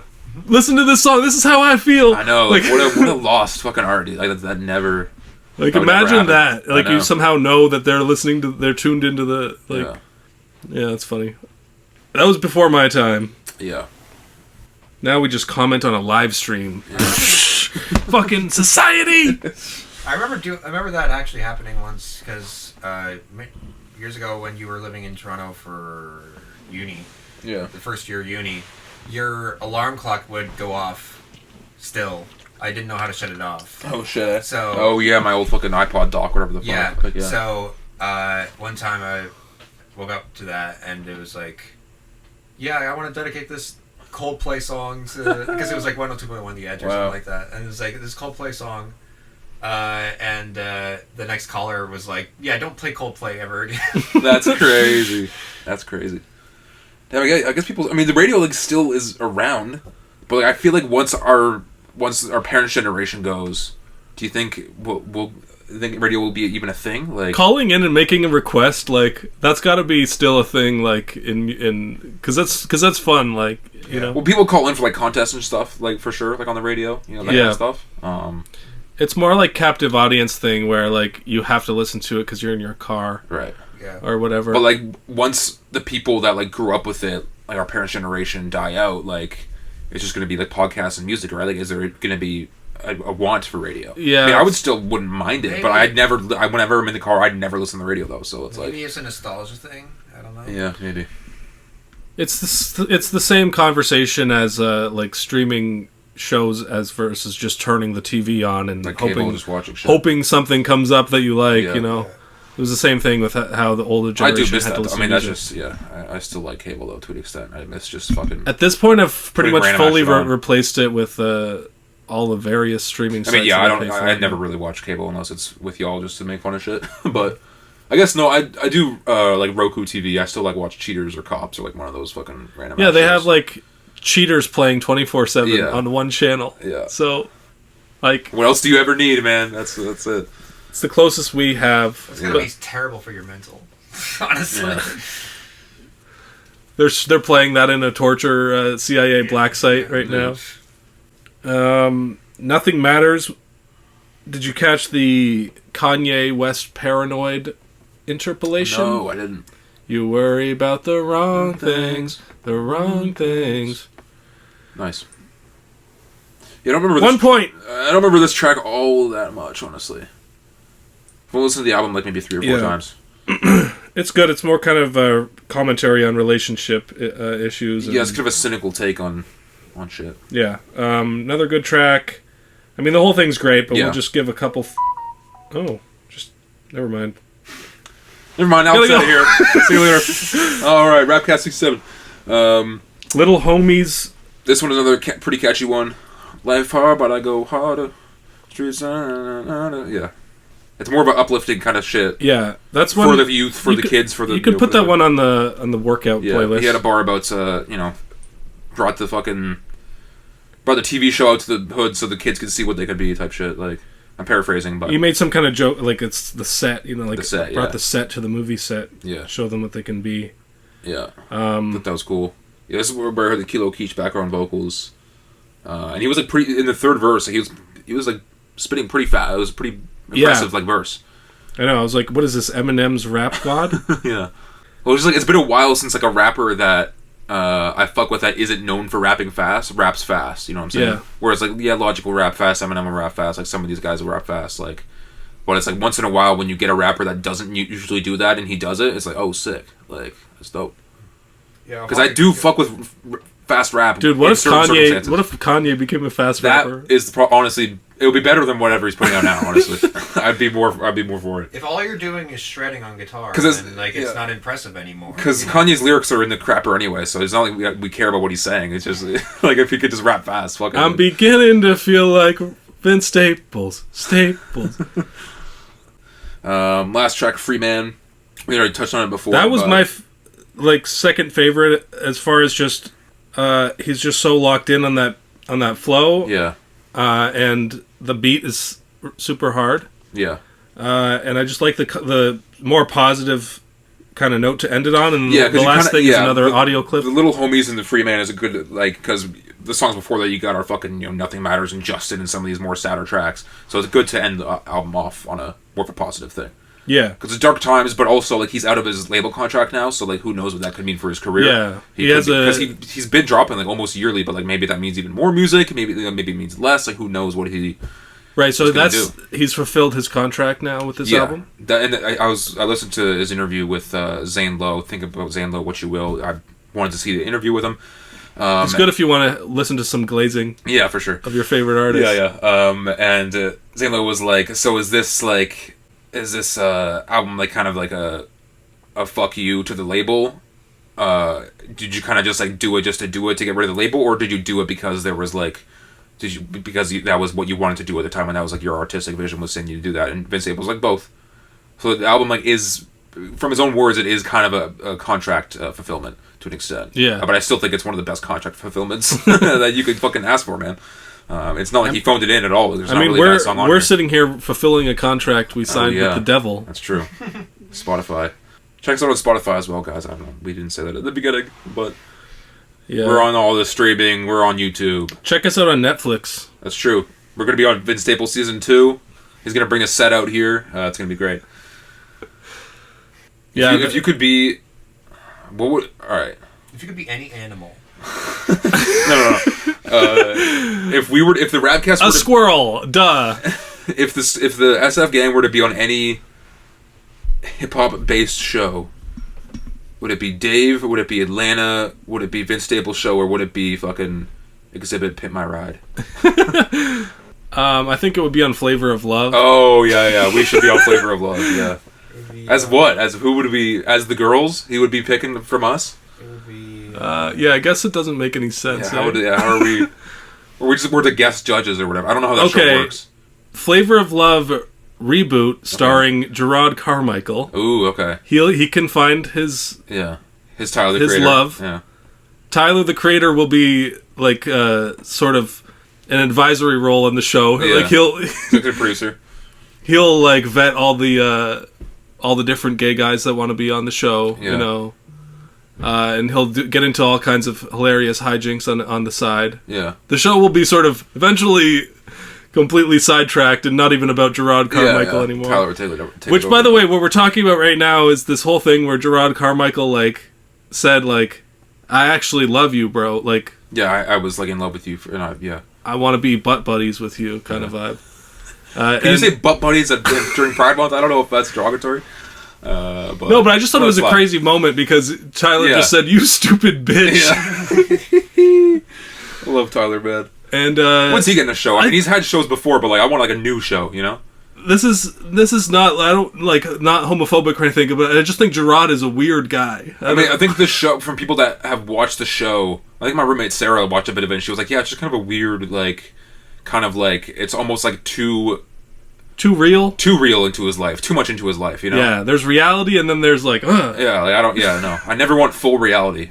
I want people to lie to me. Like Vince Staples. But Gerard was a part of his music with that one album. Igor, he was little interludes on that.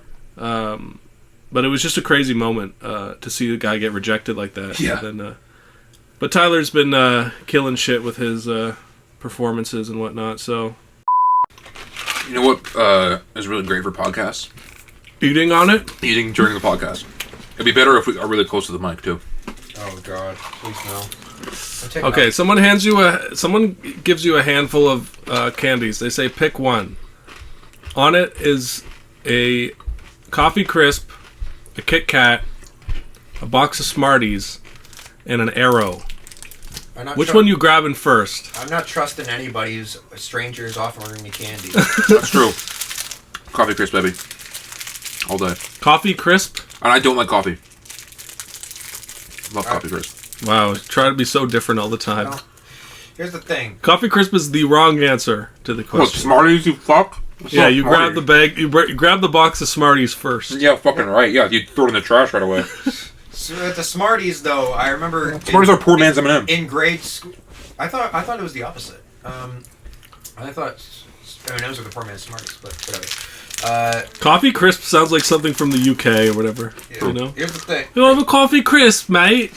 When I was growing up in grade school, there was like this rumor going around that they put the reason why you can't just like chug Smarties box is because like there was a rumor that somebody was putting Advil or something like in the like some Tylenol or some sort of like drug or whatever. No, now your headache is gonna go away. How is it nefarious? And so that's one of those things that like the kids were just like, did you hear? It's like that's why you can't chug them. And it's like, who says you can't chug them? That's the thing. You can't chug them because apparently there's some like drug in there. Well, the parents would tell their kids so they don't get fat, I guess. You'd pour it out into your hand, check each and every single one for Advil or Tylenol. Organize them by color. Yeah, that's why I can't. That's why I would be hesitant to go for Smarties first, just because. What would you go to first? Take that? Huh? What would you go to first? The Aero bar. Obviously. Aero's the worst one. You just said Smarties was the worst one. It goes Coffee Crisp, Kit Kat, Smarties, Aero. I don't like the chocolate that like the melt in your mouth kind of chocolate, like the Lindor shit. I don't like when we become rock stars, what's going to be your extremely specific rider requirement? Giant Coffee Crisp, bro. It's fucking big. What would be? It would be fucking one big Mr. Big that's so big it takes up the whole room, and I need to have a second. Yeah. $1 million bar room that costs $1 million, probably. Those even do they even exist anymore? $1 million bars? Is that from something from like the 50s? I think that's something from Seinfeld. Yeah, something from like the 50s, dude. And it was like a $75,000 bar or something. There's no way to. That's way too much of a bounce. It was not even a millionaire bar. Yeah. God damn. Well, thanks for sticking around for the candy segment of the pod. We got more new there's music. a pretty good transition here. Okay. What is it? Speaking of sweets, I'm waiting. Eminem. Oh, okay. Eminem. All right, fair enough. I'll let you have that one. Who's sexier, the green Eminem, or Eminem, or Eminem when he cross dresses in his videos? Don't make me choose, man. That's tough, dude. Who would you rather fuck or marry or kill? Well, then you need a third person in there, then. Okay, fuck the Slim Shady. Fuck Slim Shady, marry the green Eminem, and then kill myself. Okay, yeah, fair enough. You went straight for the suicide joke. The Rap God is back, everyone, and the song Houdini. And the millennials are pissed off. Oh, let's go. Because Slim Shady is back. This whole album is being advertised as the death of Slim Shady. Yeah. So what, after this he's not going to be as edgy, even though he hasn't been edgy rapping in a while already? He's going to do problematic comedy. I mean, Kamikaze, there was wasn't one of the whole songs about, like, the fucking Las Vegas shooter? I don't remember that. I think that song Dark, I'm pretty sure. It was like a funny song? No. Oh. But I think, about the Mandalay Bay shooting by Stephen Paak? Is that the guy in the hotel room? That fucking, yeah. Or like the music at video the Luke was Bryan like, concert? Yeah. I think so. God, if I'm wrong, that's an insane dark. thing to be wrong that's about. Dark even for Eminem. I think the song is called Dark. I think that's why. So I'm like, he's been edgy, I guess, semi-recently as well, but like he's going back into the Slim Shady band, calling out celebrities and making fun of pretty much everyone. I want to talk about the generational discourse thing because that's what immediately got brought up. Right. And then there's always... a while back when some Eminem-related news happened, some like white lady put out a video where they're like, the beat for Forgot About Dre is playing on underneath, and she's like, oh, I heard the Zoomers want to cancel Eminem. Well, try doing this. Y'all know me. They'll say OG with a pillow key with a oh my god. Nowadays, everybody want to talk. They got something to say. If nothing comes out when they move lips. It's a bunch of gibberish. Motherfuckers act like they forgot about Marshall Mathers. That's pretty good. That's pretty good. But yeah, he's back now, and I don't really buy the whole like generational discourse thing. I think there's plenty of young kids that love edgy jokes about Meg Thee Stallion and transgender cats or something. Yeah. I don't even like. He went a little nutty with it on this new track. Yeah. Called Houdini. But honestly, I don't hate it. I kind of love it because he leans into the goofiness the of it all. The video is fun as well, like. But I also feel myself being pandered to as early 2000s kid. Yeah. He dresses up as Rapman in the video and shit, like him and Dr. Drake in the car. Yeah, so it's all kind of a nostalgia bait a little bit. Yeah, it's a redo of Without Me, which was also a big I'm Back style track, right? Which is a genre into itself, that like multi-genre thing of this song's not even really about anything. Yeah. I'm just announcing that I'm back. Yeah. You know, which like pop stars can do those types of songs sometimes as well, or whatever. Sure. But it's did you catch the Steve Miller Band remix? No, of course not. Okay, putting on my boomer glasses for this one, but there's a song called Abracadabra by Steve Miller Band. It was like their last hit that they ever had in the 80s. Damn. Was that the chorus? Is that the abracadabra? Okay. Trying to reach out and grab ya, which of course he changed to I'm gonna reach in my bag, bruh. Yeah. Which it's funny, but like it just seems wrong to me. Eminem saying bruh. Yeah, I don't know. Yeah, the chorus. I don't mind the chorus, but it does it too many times. Way too many times. Like to me, bruh is like bag, bruh. It's just like a filler word almost. Well, I just think like generationally that's like newer slang. Like bruh. Not really. Bruh wasn't really. It's in my bag, bro. Eminem came up when they were saying bro. Yeah, it would be weird if Eminem was being like said a, you know, a into my bag, a. Like no, like Ski Mask, no. That would be a sick collab though. Ski Mask, I'm surprised that hasn't happened. All things considered. Let's make that happen, dude. Get Top on the phone. But yeah, randomly, my girlfriend Dahlia actually really liked this track. Yeah, Morgan likes it too, kind of. Yeah, I don't know. It's funny. Eminem has the appeal. He is kind of like writing wise. He is doing some funny commentary on aren't these crazy times we're living in. Yeah. He's talking about throwing a participation trophy at a kid's head or something like that. You know, we're all turning into snowflakes or some shit. There's a little bit of that where it's like, is this a little bit? The past version of me would say that everything's gay, like Happy. Yeah. In the background. Which I thought there was like maybe a Nirvana reference to like everyone is gay. Right. So we're really, Steve Miller Band, Nirvana, we're really getting white on this episode. He's scratching us where we itch out here. Talk about like censorship and cancel culture, all that kind of shit as well. He has the bar about bumping R. Kelly's favorite band, the Black Eyed Peas. Try it, fire or trash? What? I haven't done that in a while.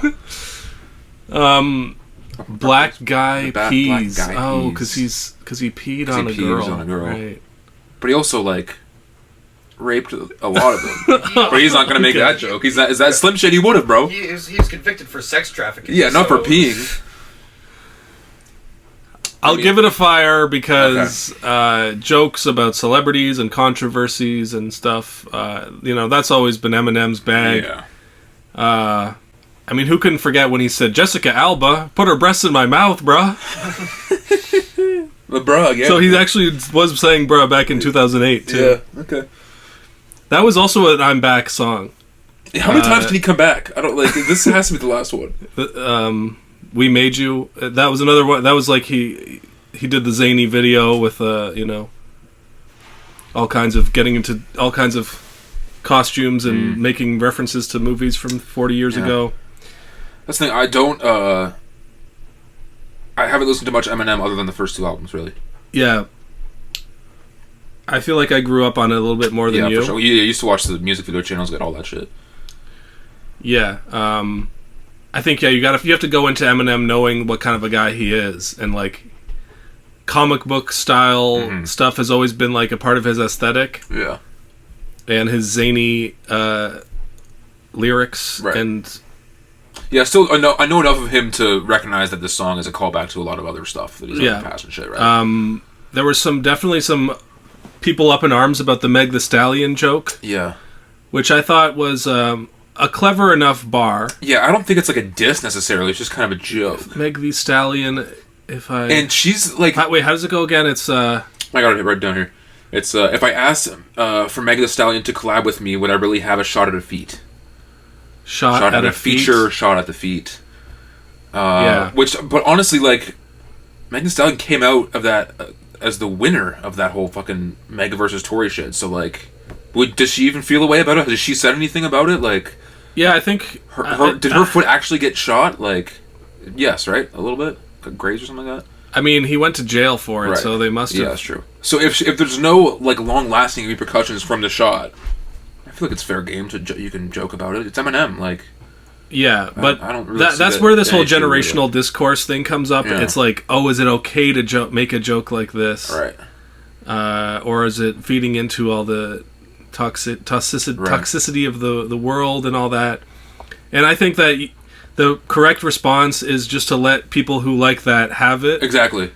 And understand that he's Eminem. Yeah. And he is going to like die someday and not matter as much. Right.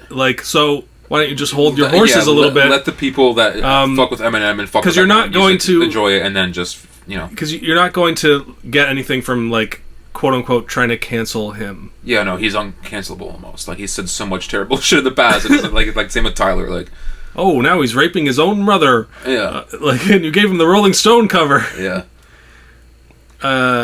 It was definitely more subversive. Like, when it first came out, like he was saying "fuck Bush" on tracks. Like he was doing stuff. He was talking about Dick Cheney's like wife. Like, yeah. Like, he was actually not afraid to... not afraid.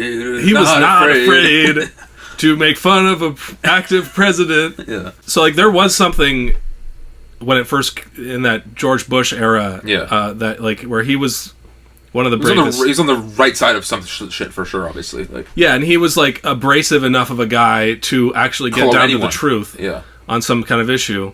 Yeah. But, yeah, I would say, like, his targets... They're different now because we're in a different era. Yeah. He's not really... Yeah, I mean, this is just a joke song. I don't know what I'm saying. Like, he's... Yeah, I think you summed it up well with just, like, I was just watching the video and I was just like, the Eminem fans are going to love this. The people that aren't Eminem fans are going to have problems with it. Yeah. But that's just what it is. It's the problem is the Eminem's fan is leaving the Eminem...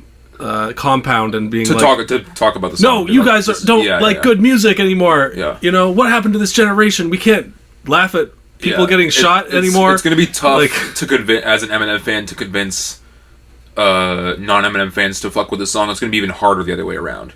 To convince Eminem fans that they shouldn't be liking this shit. That's going to be even harder, because Eminem fans, if I know anything about them, they're set in their goddamn ways. Yeah, they're an interesting bunch. Yeah.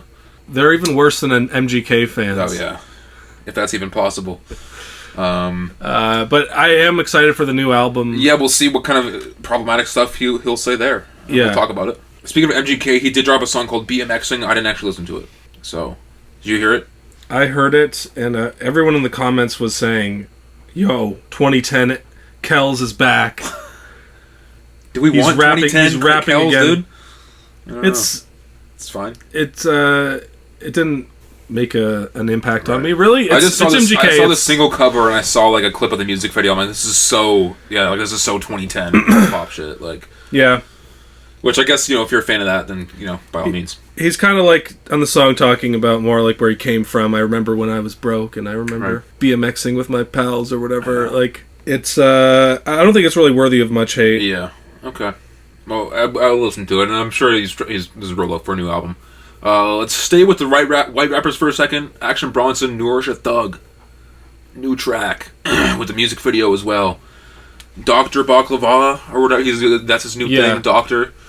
I think he's like, we're going to do a temperature test the old way. Yeah, like the old way, yeah. I think it's fucking great. I love it. Yeah. I love the production. The music video is great. It's funny. He has bars on here. Classic Action Bronson bars. Like, and I thought I was getting a little bit not tired of Action Bronson's like style, but just like maybe used to it. Like, just kind of worn on me a bit. But like, no, I love this. This is great. No, yeah, I thought it was really cool. I'm ready for an album. It's kind of this like old school beat. Yeah, it's becoming sort of like a meme of like Action Bronson style lyrics. Yeah, it's always like I'm on the Amalfi Coast. It's 4 a.m. I'm betting on the Edmonton Oilers pregame, or like It's always like I'm in an undisclosed location doing something strange that I shouldn't be doing with this person, and I'm butt naked. Yeah, and I'm naked. Yeah. Every time. Yeah, I mean the bars on here. He says, "I'll pull up to the crib with Exhibit and have him put a fucking fish tank in the Civic." I think that's fucking hard as hell. Boom! Slam dunk on two my midgets. ride reference. Slam dunk on two midgets is just physics. And then bitches doing dragon hentai. Yeah, that's like doing like cool, man. I don't know what that means, but. They're doing it. Like, what does doing dragon hentai mean? Sounds fucking hot, dude. It's provocative. Gets the people talking. Yeah. We should do a Pimp My Ride segment on the Rapcast. That'd be fun. Take your beater out there and what do we do with it? I mean, I think if we were to do a Pimp My Ride parody, it would have been in the Car Days. Rapcast Car Days. Oh, yeah, true. Yeah. We'll have to go back to that for an episode. I mean, we did it last summer for the summer episode, so we could always do it again. What else we got? Okay, so Conway The Machine dropped a new album, Slant Face Killa. I've listened to it a few times. What do you think, as the resident Griselda fan? It's more heat from him. I like it, but not as much as his previous projects. Yeah. I kind of like the thing from last year a bit better. What was the one from last year again? It was called We Don't... something. It was one of those... Everybody Can't Go. Wait, no, that was Benny from this year. It was called We Cry Together. Oh, Won't He Do It? Won't He Do It? Right. Yeah, they're both. It's all right. They're both okay to me. It delivers everything that a Conway fan wants.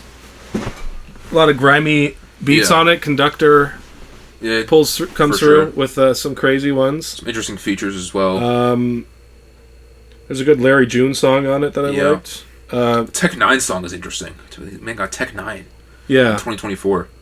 On some fast rap shit. But Conway was keeping up. I love Conway's verses on that one. But Yeah. Tech 9 I'm kind of indifferent towards. There was a song with Stove God at the beginning. That was a really good one. Really good verse from Stove God. Yeah. Where's he, man? He's so funny. I know. He's got to come out with the tape. He's giving all this hypothetical advice on how to sell crack, and it's all like, if I were to, if I but this is all just capping anyway. But you would be able to make this amount of money, then you could put $20K in this, $20K in the stash spot, invest the rest in the game. Just trying to kind of a new angle on that. Yeah, I loved the Give and Give song. That was one of the singles though, and I've been listening to that one. Yeah. Quite a bit already. When I first heard that one, though, I was like, maybe I've overdone it with Conway because, I feel like I've heard this kind of flow and rhyme scheme before, where he's like, I'm imported Porsches on the floors, chlorophyll, morphin, corpus, swordfish, norfish, I'm lorfless. Yeah. But when you actually listen to it, it is a great verse. Yeah. It's just I've heard that flow before. Right. I just think the production as well is great, and it's a little bit different kind of boom bap production than what we're used to getting. I mean, it's in the same vein, but I don't know. Yeah. Honestly, the Joey Badass featured song ended up being one of the better tracks on it. Yeah, I think so as well. I really love the Surf and Turf song with Absol as well. I forgot about that one. Dasani was just the whole, pussy wet like Dasani. I'm like, I'm not. If her pussy tastes like Dasani, I'm not going down there. Dasani's trash water, dude. I don't really like the Karimi song either. There's one with Swizz Beatz, which was okay. The Method Man song was decent. Larry June was good. Milano Nights was good. But I like the one bar. I don't remember which song it was as well. He was like, "We'll do a drive-by to the Andre 3000 flute album." Like, that's so great, dude. That's so funny. That's the kind of guy he is at this point, Yeah. Method Man had a good track on there. Yep. Which, speaking of, I saw he had a thing where he performed at Summer Jam, and that's right. The lineup was Sexy Red, Ice Spice, and Method Man. Oh my god! And whoever fucking organized that shit. Afterwards, he's tweeted, "I can't do these festivals anymore. The generation gap is too much. Yeah. Nobody knows my songs anymore at this show, at least." Yeah. It was interesting just to see an artist say that, because usually it's said by other people, right. What is this person doing at a, what is... or they'll post a clip from one of these festivals and all the comments will be like, crowd sucks. Yeah. What the fuck? These, Yeah. If I was there, I'd be going crazy. Exactly, And that's just an unfortunate thing. It's just young people or the people that are going to festivals that have the energy and the health to, do that shit. If you're going to a Sexy Red show, I don't know if you know Method Man songs. But it's just crazy how the Wu-Tang Clan guys are still at it. Yeah, man. And still influential, still hopping on new projects. Because did you see the new... there's a Ghostface Killah song that came out with a Kanye feature. I didn't hear... I heard like a snippet. I didn't hear the whole thing. It's great. Actual good Kanye verse? Yeah. Okay. I'll listen. No, he's funny with it, and it's just like a nostalgic kind of track. Yeah. But he there's a piano sample kind of thing that he sings a chorus on, and it was just I really liked what he tapped into on that one. Kanye? Or Ghost? No, Ghostface Killah. Nice. Cool. No, yeah, I'll it was give that a show. It was an old school sounding track that somehow we have it now. Nice kind of vibe. Those. Yeah, I don't have much else to say on Conway. I didn't listen to it as much. Yeah, maybe spun it twice, maybe 3 times, but but I like that he's still going out there and collaborating with lots of artists and from different generations too. He's getting some of the newer guys like Larry June in there, and then and I guess he just has Conductor on a retainer now. I guess I love it. Conductor's fire though, and because I've been seeing his TikToks lately as well, of him showing how he made beats and stuff. We're gonna follow them on our SuperFinger He's TikTok. Good. Which go follow us on TikTok, SuperFinger Inc. Instagram. Hopefully, there's a couple of clips that come out of this episode. Let's go, baby! Like this one. Take off your pants. What's something that the kids would like? Do they still listen to Ski Mask Tha Slump God? I don't think so, man. He's our generation. Damn it. It's old now.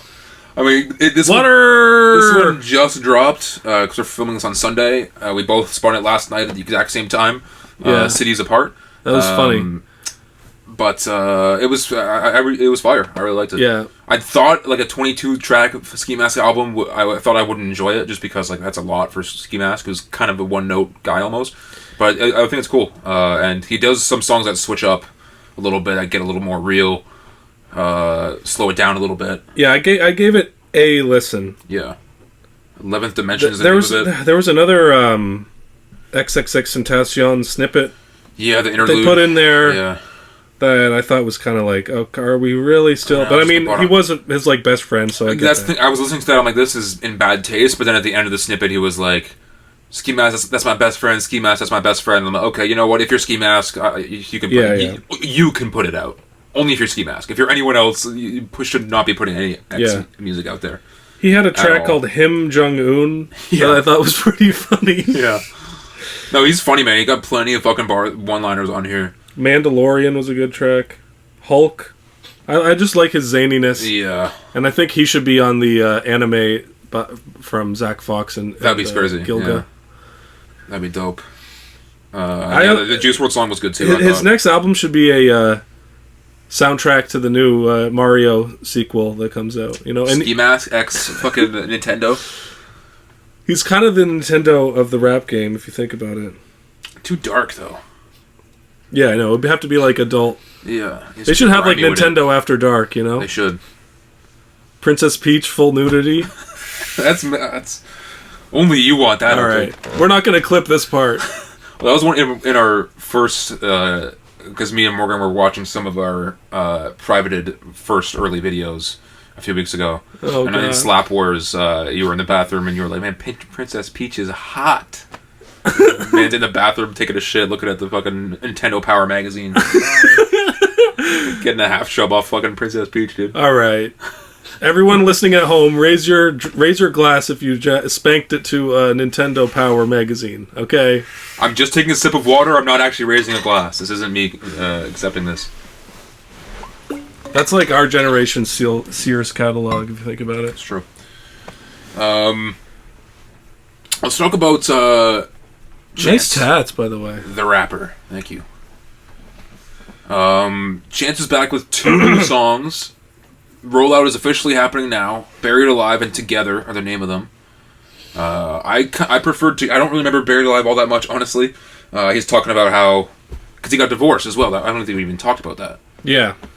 No, I like the new energy that Chance is coming back with. Back to basics. Yeah. That's all he needed to do. That's really it. He's been dropping music for a while. If you go back to singles, yeah.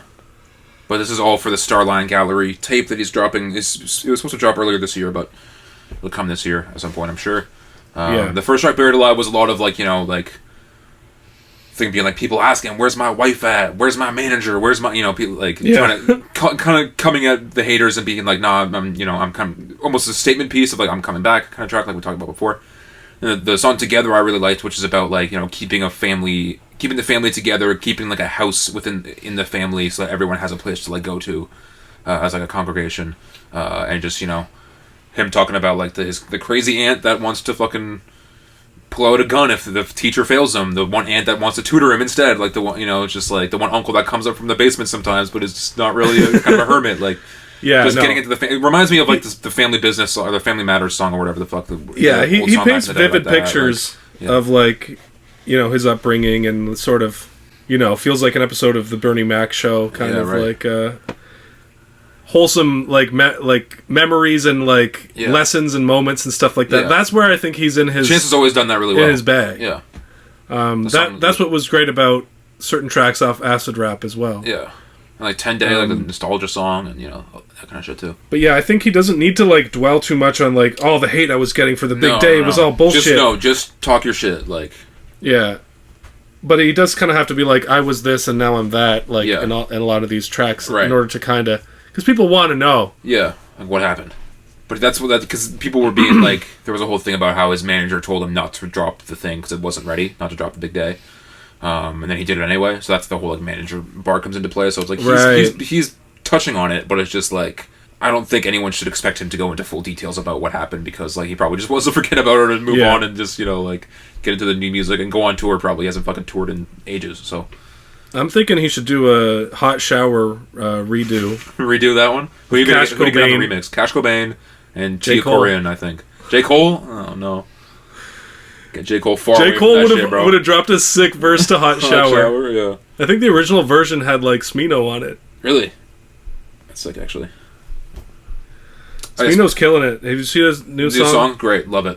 Mr. Misfit, but I ain't missed a fit in months. Oh, that one, I'm talking about the new one. Oh, there's even a new one. It's, what's it called? Polynesian. Fire. Okay. Go listen to it if you're a Smino fan. Classic Smino vibes. There's a lot of things that we just have to mention and say, good, go listen. Exactly. Let's do that. New Lucky Daye song, album coming this summer. It's called Soft. Love it. Great instrumentation. It sounded a bit weird to me, honestly, at first, but... Maybe not as good as some of the other singles he's dropped recently, but... He's going for more of a traditional rock... Yeah, I hope that when he comes to Toronto, I hope that he does like a live band. Will be sick. Yeah, because he does sound sick with a full instrumentation behind him for sure. Which is, I guess, moving a little bit more away from his more traditional R&B sound from before. Right. Yeah.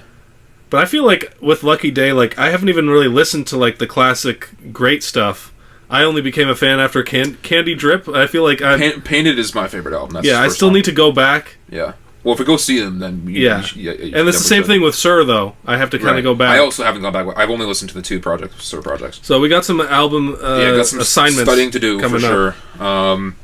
Speaking of divorce, Anderson .Paak also got divorced recently. I didn't know that. Yeah, and they have a child that's, like, pretty old on it at this point, like, probably, like, 8 or 9. But honestly, the kid, like, the amount of... He talks about sex, like... Is that much of a surprise? You know what I'm saying? Like, he's probably living his best life right now in Vegas with Bruno Mars at a fucking, he's probably killing it right now.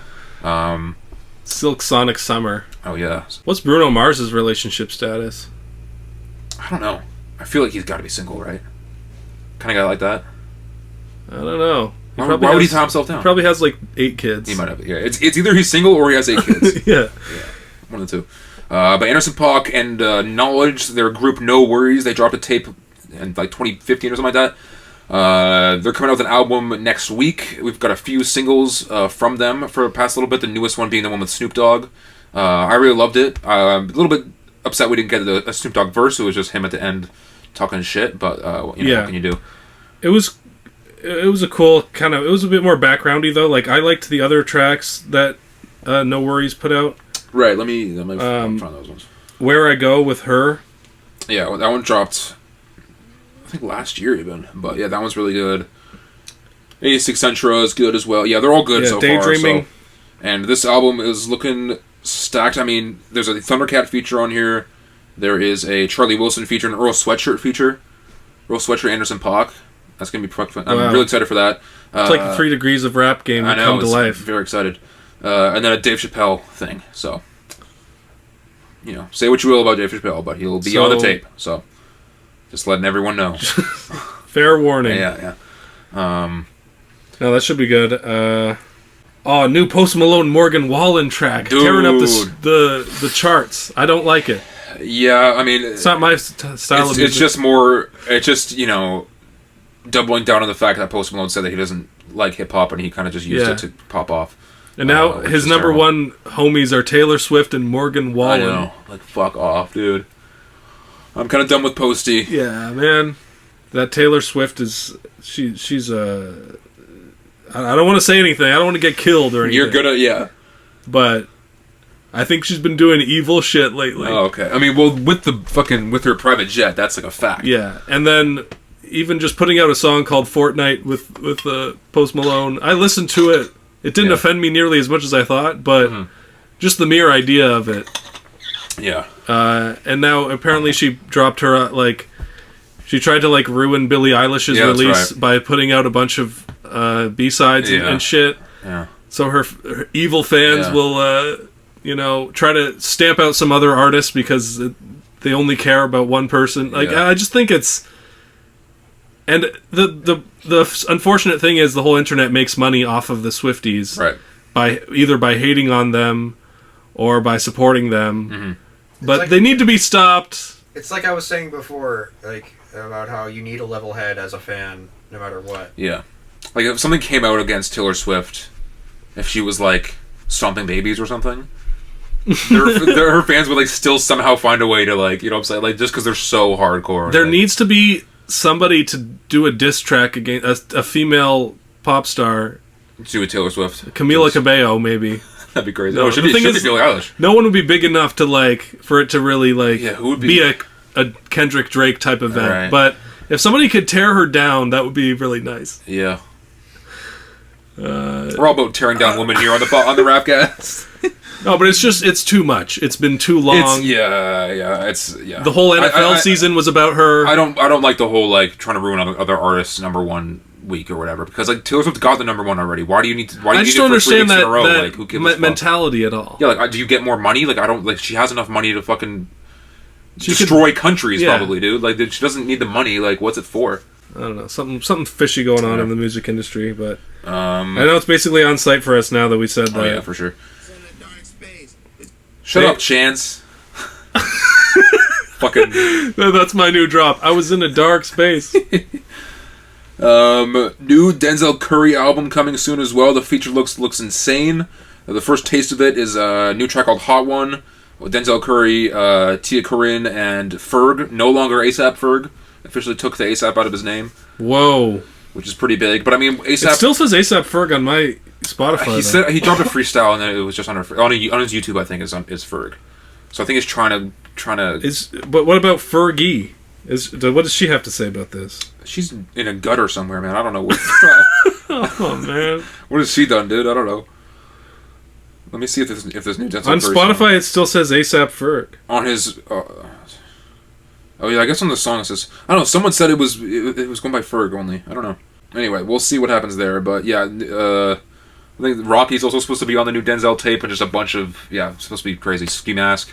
Yeah, I've been seeing him out promoting stuff a bit more lately. Yeah. So that's coming soon, I think. So I was looking forward to new Denzel. Real quick, Dominic Fike dropped a little 14-minute album called 14 Minutes. I think it's solid. It's just, nothing too much to say about it, but it's some nice, small, short ideas in there. Some of them could have been fleshed out more for sure. There's one track that he's doing a Bob Dylan rip. The voice is very Bob Dylan-y. I gave it one listen. I was like, this is not really my genre, but I could put it on in the background maybe. Yeah. But it's kind of like the vocal samples. He does. It reminded me of that Matt Champion album from earlier. Yeah, they're both kind of in the same genre of cute white boys doing weird things with their vocals over guitars. And I'm for it, man. I love that shit. But it's just, it could have been fleshed out more. It could have been, not as good as his other one that was, more kind of poppy and shit like that. But yeah, I mean, his album from last year was hard. But and Dominic Fike was actually supposed to be on the new Ski Mask album, which is insane. Like, what? Like, Ski Mask, Dominic Fike. Did you see the post where Joba was saying, "I'm so proud of what I did for Ski Mask," and everyone was like, "Weirdest combo ever." Because he was posting pictures they were in the studio together, and he's like, I think Joba, I don't know if like vocally or whatever, because he did most of the mixing and mastering for Brockhampton, so I'm assuming it's a little bit. It's more so that. Because I knew that going into the album, so I was listening to see if I could hear any background vocals from Joba or whatever, but I didn't hear any. Wow, that's interesting. But I'll have to listen harder maybe. But shout out Joba, doing his thing. Speaking of Brockhampton, Kevin Abstract, Lil Nas X song, Tennessee. Pride, let's get it. I think it's fire. What they said, the gay watch the throne. Gay watch the throne. When they performed it live. It's a cool like friendship in the game that kind of came out of nowhere because they both got famous in the internet era. It's cool to... They have kind of different music styles, but to mix them... I think Lil Nas X is getting a little more into his rap bag recently, which is cool. So shout out that. I really like the Alchemist but Oh No, some rapper named Oh No. I didn't peep it. And him and Alchemist put out an album that was really good. Mm-hmm. And Gangrene, the other rapper. I remember Gangrene. So I think they're all on each of the tracks, but Alchemist. Alchemist gets more into his rapping bag on this one than on previous projects where he's more just producing. Yeah. There's some really cool ideas though in there, including there's a song called "Watch Out." Yeah. Where I swear they take the Inspector Gadget. Let's go! Theme. That's sick. How is Ski Mask not on that? You know what I'm saying? Like, maybe he has, but it's super creative. I was like, I had to double take, triple take. What? No, what? That's where my fucking like head was going up, your like neck, like fucking like Inspector Gadget, dude. Yeah. My fucking hand turned into a springboard. I don't know what. I can't even really remember what Inspector Gadget did. Yeah. There was a song with Boldy James that had these crazy violins, and the song right after called "You Should Join the Army." It's just straight up jazz. Like Alchemist is like he really let loose on this album as far as like instrumentally dense, crazy ideas. Are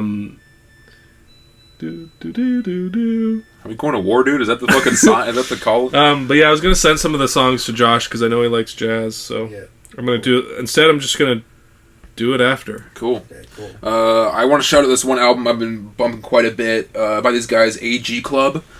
We were talking about in the past, like when we talked about Brockhampton, like it's gonna be interesting to see how they influence the game. And we're starting to see it now with some of these guys, with Paris, Texas as well. I think. But these new guys, AG Club, I think it's like a group of them. I'm not entirely sure how many there are. I don't know any of their names, but I just listened to just the music, and it's fire. It's a good mix of kind of like just hype rap shit. I think they sampled Zipper by Brockhampton on one of the songs too. Oh, that's cool. And they also have some ones that are more kind of like singy-songy, kind of more like laid back shit. Just a cool mix of styles all throughout, and very Brockhampton-y reminiscent. So I'll send it to you guys as well. There was that thing we never talked about, but we could maybe talk at the end of the year about it. The 1999 Writes the Future. Yeah, collab album. It's good. It was kind of. Was it sort of an 88 Rising like run thing? I don't know. I think it's run by like Rich Brian and Warren Hugh, I think, who are both part of 88 Rising, and then maybe one other person is in the mix there because they're like all over the tracks. But it's got like Busta Rhymes is on there, and Smino's on there, and a bunch of other random people. They got like there. Conway on a track, and West Side Gun. Yeah. There was like a Rick Ross and Rich Brian song. I was like, dude, like never would have had production. I think seen on that there one as well. happening. Like, it was a cool combination of shit. But it was just a very all over the place kind of album. But in terms of collaboration and just like interesting stuff, it's definitely worth a listen. Yeah. And speaking of collaboration and shit, just a little shout out to the Concrete Boys tape. I don't think we've talked about that really. Oh yeah. At first I was like, it didn't make a huge impact. Don't really, if it's for me. The more I listen to it, I'm like, okay, this is pretty cool. I still don't think it's my favorite thing in the world, but I like it. It's just fucking one of the guys, Draft Day, is just so terrible. Like, just sucks. Is that the guy who like strains his voice? Yeah, like he's crazy? doing a weird voice straining thing, and it just sucks, man. I like Caribou. Caribou's cool. There's another one. Who's the other one that I think is pretty fire, actually? Never mind. I can't find it. All right. It's gone, yeah. Point is, yeah, it's cool. There was one track on the Concrete Boys tape where they took that guitar sample that became a TikTok trend where it's like... I know what a guitar looks like. And then the people are like dancing like with this... You know what? It was from some meme or whatever. Yeah, it's not even worth getting into. But I thought it was cool. I was thinking, we talked a lot about sampling and interpolations. I was thinking the other day, it'd be a cool game for the pod to do like you listen to an old song that has a sample in it. You have to identify that you identify a new song, or vice versa. You know? Yeah. I think it might be interesting. I mean, you'd cream me, I think, just because I think you just are more aware of... You pick up on samples easier than me, but better than me, but could be something to experiment with. Yeah, I watched a lot of Behind the Music growing up, so it was random shit running around in my brain. Like Steve Miller Band. Yeah. Well, the best band in the world. I've been listening to Steely Dan, and when I found the fucking Champion sample. Yeah, he totally ripped that song. Man. I know, because it's like half the chorus is like, realize the champion in your eyes. Dun, dun. Yeah, it's pretty much a Steely Dan song. Did you see the song about the guy complaining about the Detroit sign? No. Okay. Pull it up. I don't know. This happened a while ago. Okay. Let's see if I can... Give me, if you can do it in 20 seconds. Josh? Time it. Opened up TikTok.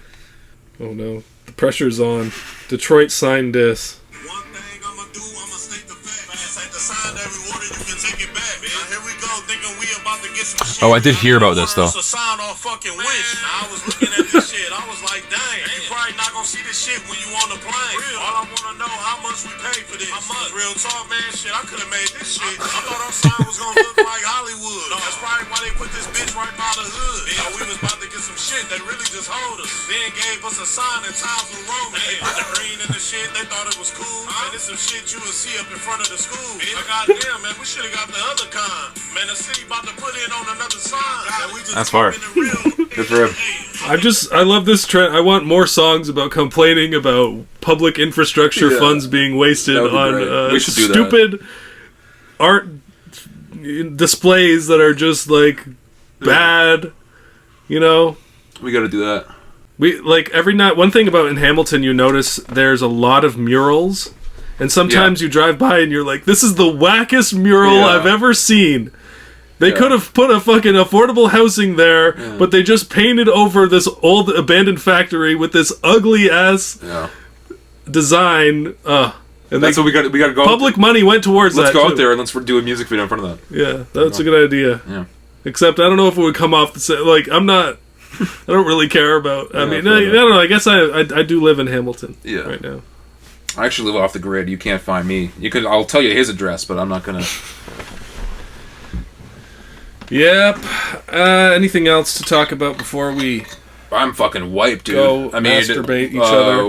Watch the next episode. Look out for the next episode. We're going to get too famous for us, UK rapper Joe Jass on the pod. New music from him is coming. Before he sells out, we're going to get one more chat with him. Before it becomes way too big to answer our emails. Yeah, we'll talk about the new Anderson Paak No Worries tape. We'll do Gambino if he drops. Denzel, I think, is dropping soon as well in the next few weeks. And, keep supporting. Check out our fucking Insta, TikTok, at SuperFinger Inc. If you're listening to this, check out our YouTube page. Go subscribe. See our beautiful bearded faces. And vote for me to become the new mayor of Mississauga. Oh, let's play the Mississauga track as we get out of here. Gotta put it right. It's actually so apt because the Wagwan Delilah, also the Childish Gambino. Yeah, that's a good way to. Oh, hold on, I'm getting a call. Unfortunately, Josh could not be here for this segment. Yep, what's up? Let that shit rock.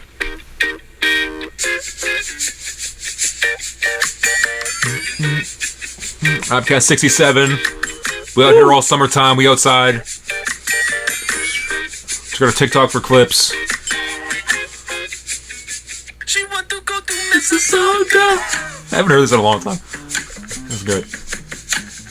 I dropped her off at Square one. She want to go to Mississauga. This is your best work, I think. I'm stuck on the 401. 401. So many different kind of people, from Progressive to Streetville. Shabby bodies filling up on the halal meatball. And your mans can't fuck with my team though. I've been reaching my team yo at the hookah spot. My brother's gonna blow a paycheck tonight at T-Dog to the Top Valley Parkway. Resting drinking this Honda. He trying to pick up a catty. That bitch be eating souvlaki. Now he's stuck in the traffic. That's trying to get the way back into Mississauga. Let's go. I forgot that whole lyric about. Oh man, She's probably eating souvlaki. Dude. That's your best song, I think. Yeah.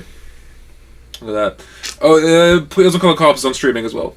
No one's gonna get this far in the podcast, but fuck it. We out here. Alright. 67, baby. Another one in the. It's our first date. First things first, it's going great. I tell her I'm in the rap game. She asking me what's my rap name. It's Jizzy. Yeah. Jizzy.